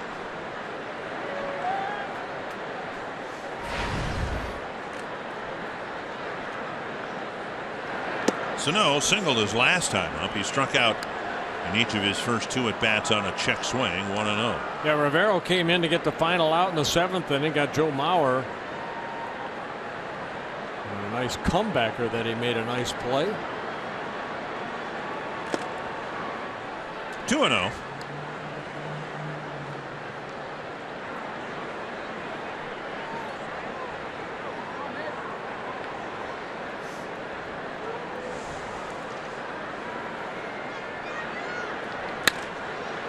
Driven to deep right field, but foul. Into the second level here. About 40 feet foul, but a long strike, 2-1. About 80 feet below us.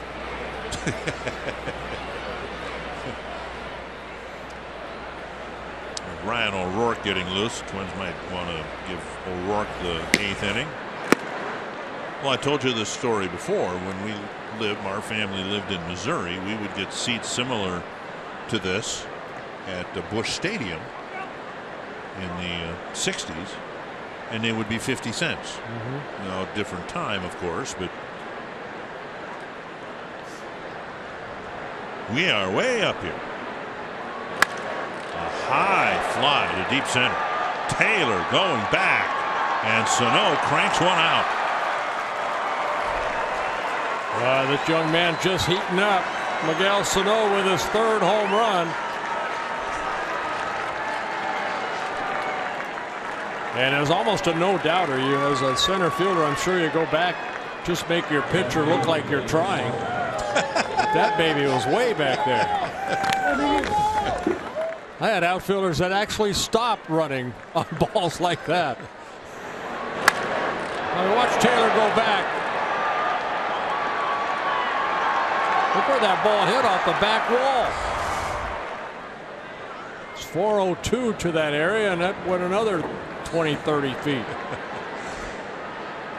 And now Rosario takes up and away. It's 8-4. Well, it would have been fun if Mauer's hot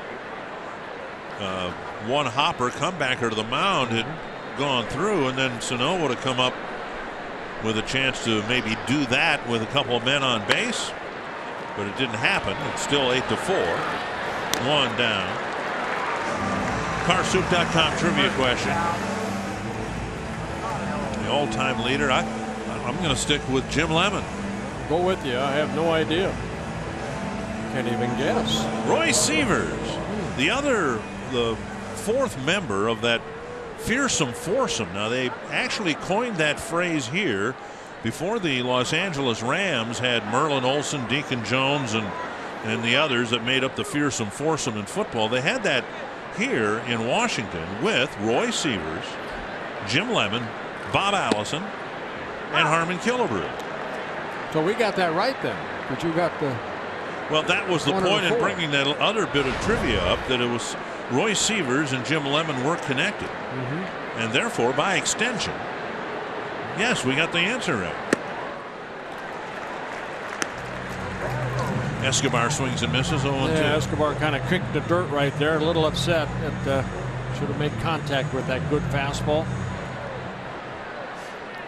1 hit and 3 at bats. He singled last inning. Escobar did.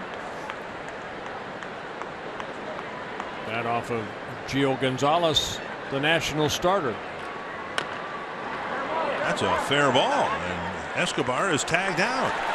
Now, Escobar's pointing behind the plate, but of course that doesn't make any difference. If the ball hit behind the plate and spun forward into fair territory. And so Escobar's retired on a 6-inch grounder. Yeah, I believe this is a breaking ball right here. You see Escobar as the ball does hit behind the plate, but then rolls fair. And Lobaton tagging him out for 2 unassisted.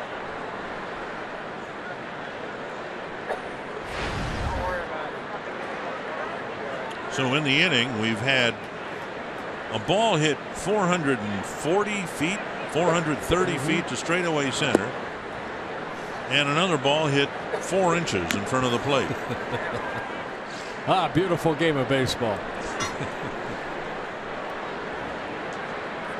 1-0 to Suzuki. Suzuki with a couple hits tonight. One to left, one to right. And a strike, 1-1. Pitcher spot is due up next. And it is Polanco in the on deck circle, and that might have been why O'Rourke was warming up. We'll see who takes the ball in the bottom of the 8th inning. Might be O'Rourke anyway, but if the pitcher spot comes up, then the Twins will make a pitching change for sure. 2-1.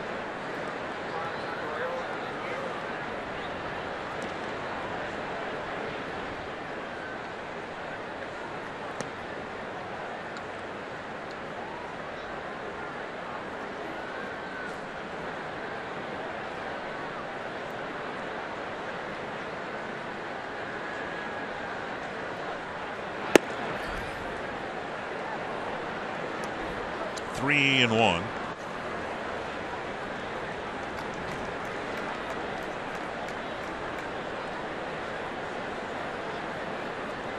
Should be a fastball here, just a matter if he can get it over the plate.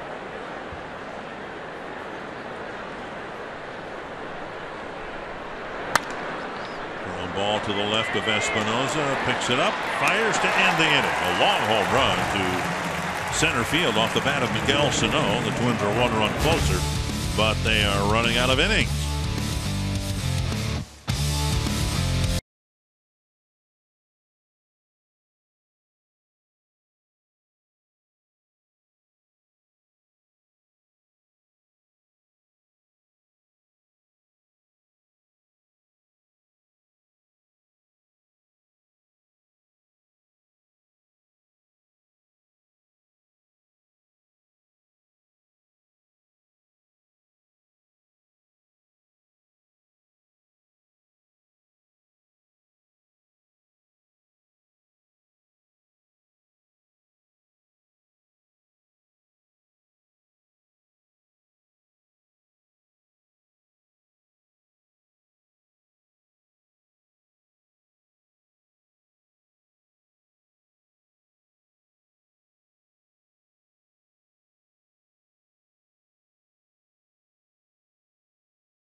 All the way up to the 5th floor, but thank you for the lead in. It's 8-4. He's special, isn't he?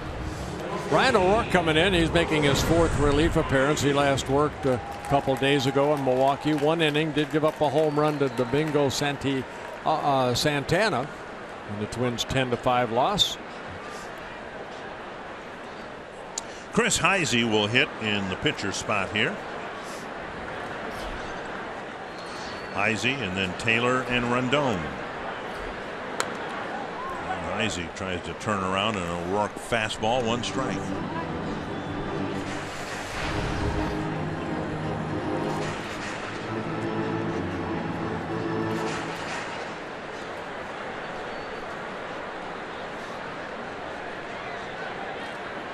And O'Rourke hits him and sends him to first base.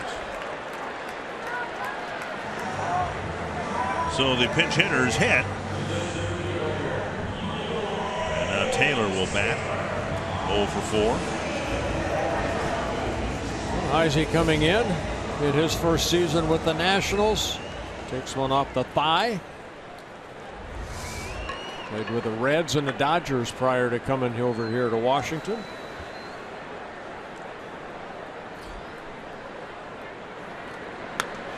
And Taylor with a swing and a foul. 1 strike.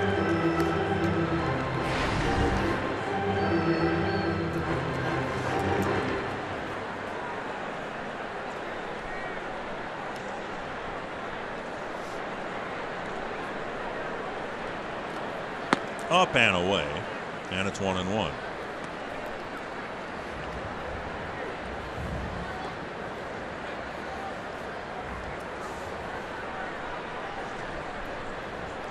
And just a couple of games this year where the Twins starting pitcher didn't give the Twins much of a chance to win, and this was one of them. It was a 7-0 game in Kansas City.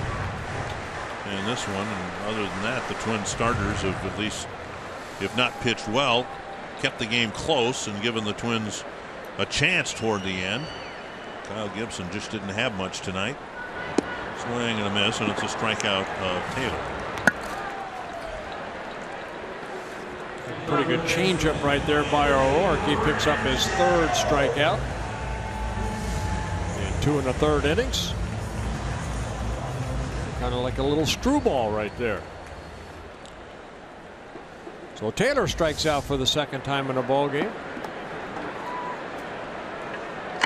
Rendon, a couple of singles, a strikeout, and a pop-up.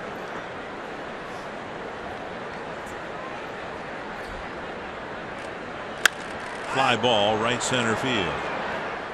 Sano coming in. Out number 2.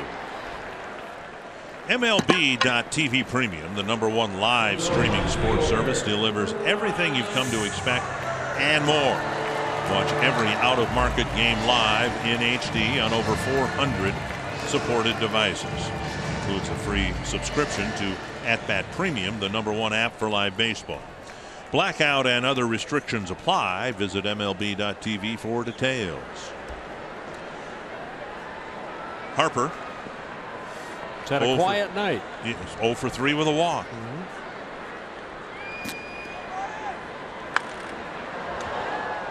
Paul Molitor, in describing Harper, says, you know, he hits lefties as well as righties. The great hitters do.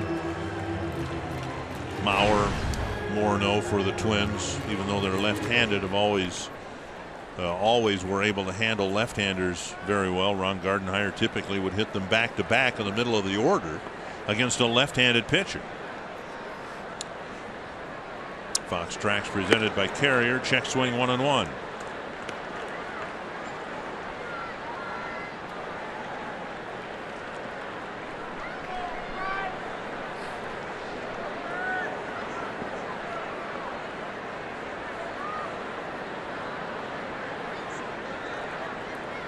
Swing and a miss, and it's 1-2. A big swing right there by Harper.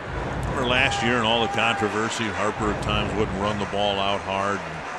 Papelbon got in his face, and they had a little skirmish in the dugout. This whole game may have turned in the 1st inning when Harper hustled down the line to beat that potential double play grounder, the ground ball that he hit in the 1st inning. Yeah, back to Gibson. Yep. That sure looked like a double play because Gibson handled it well, got the ball to Escobar in a hurry, and Harper hightailed it, beat the relay, and by inning's end there were 4 runs on the board. Yeah, that would have been that would have ended the inning, but then a walk, an RBI single, another walk, hit batsman, 2-run single. All of a sudden there's 4 on the board. 2-2. Runner goes, and Harper strikes out, and O'Rourke pitches a clean 8th inning, if you can forget about the hit batter. I can. I don't know about Chris Heisey, but I can. So can I.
The Nationals got 4 runs in the first and haven't looked back, haven't had to. The Twins haven't gotten real close in the rearview mirror yet. Polanco will pinch hit. Trinan will come into the ball game to pitch to the Twins in the 9th. Trinan in his 3rd season with the Nationals. Good sinking fastball, slider. There's a sinker right there, missing down and away. Polanco, Buxton, and Nunez.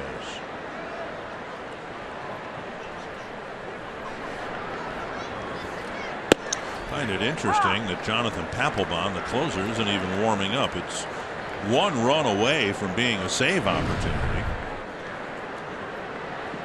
Trinan's numbers are very good, but we'll see if the Twins can create a little commotion out in that bullpen. Polanco lifts it to left harmlessly toward Den Decker. 1 down.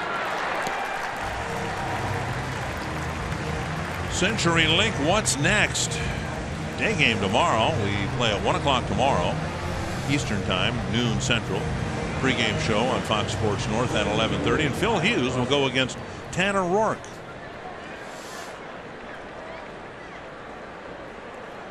And then Sunday afternoon we'll be starting everything a half hour later. Here's Buxton. Strike, no, excuse me, down and in, ball 1. Byron lined a shot headed into the left field seats, but Worth intercepted it. Maybe took a home run away from him. Since then, a couple of strikeouts, and now 2-0.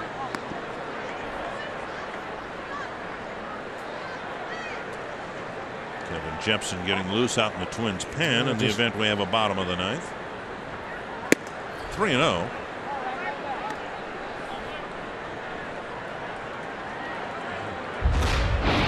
Show of confidence, I guess, for Trinan, who's had a very good start to his season, but he's fallen behind 3-0 to Buxton. And Buxton will take first with a walk. Trinan with his 3rd walk in 6 innings pitched. Does have 5 strikeouts.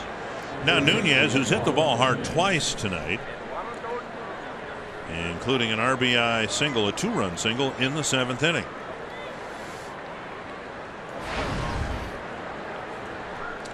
And now with a man aboard, and if Nunez reaches, it becomes a save situation. It looks like Papelbon's starting to get loose down there. Panic button.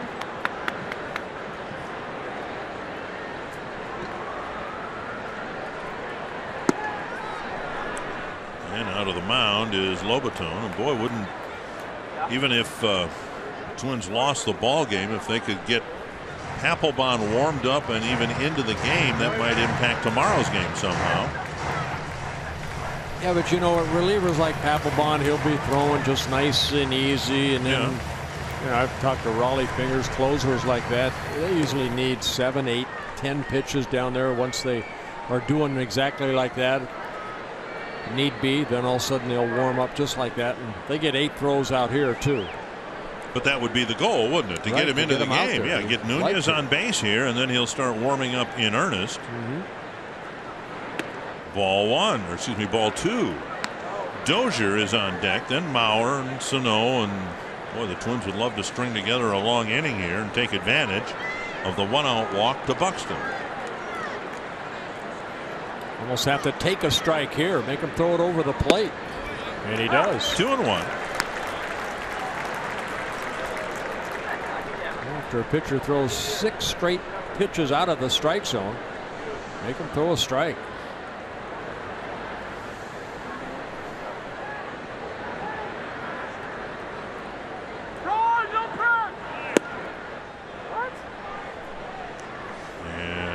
And was time called? I don't believe it was.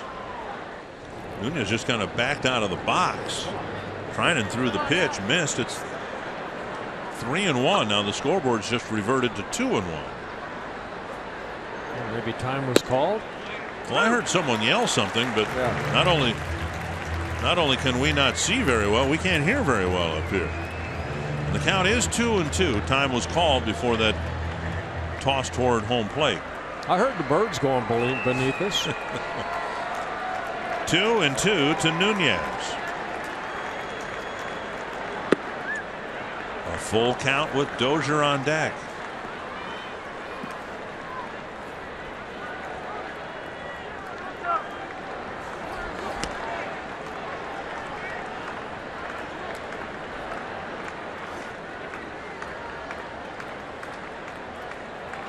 Buxton has no place to go.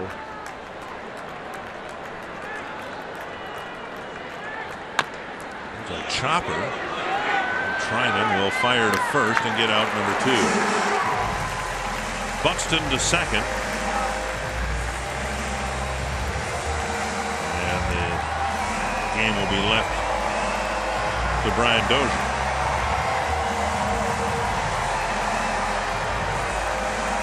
For 4. Strikeout, and he's pulled the ball 3 times, twice on the ground, once in the air. And has yet to get a ball out of the infield.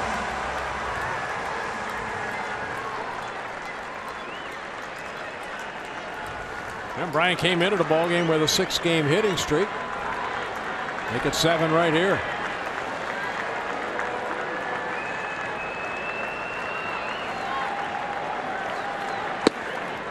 Strike 1.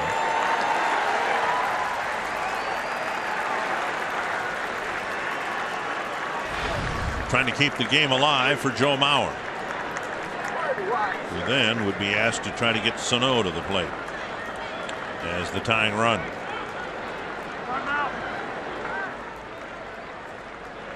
There, that time I heard timeout.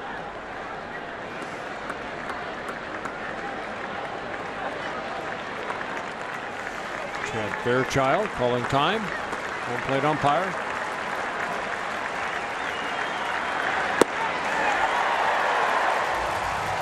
Nasty slider right there, down and away.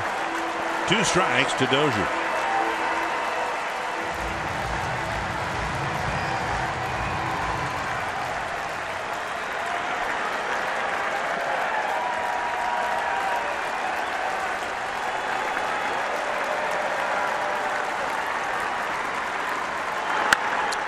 Liner to left, hanging in the air for Dendecker. And the Nationals jump out early and beat the Twins 8-4. Tom Hanneman, the Twins had some components for a comeback late in the game, but the Nationals end up winning game 1 handily.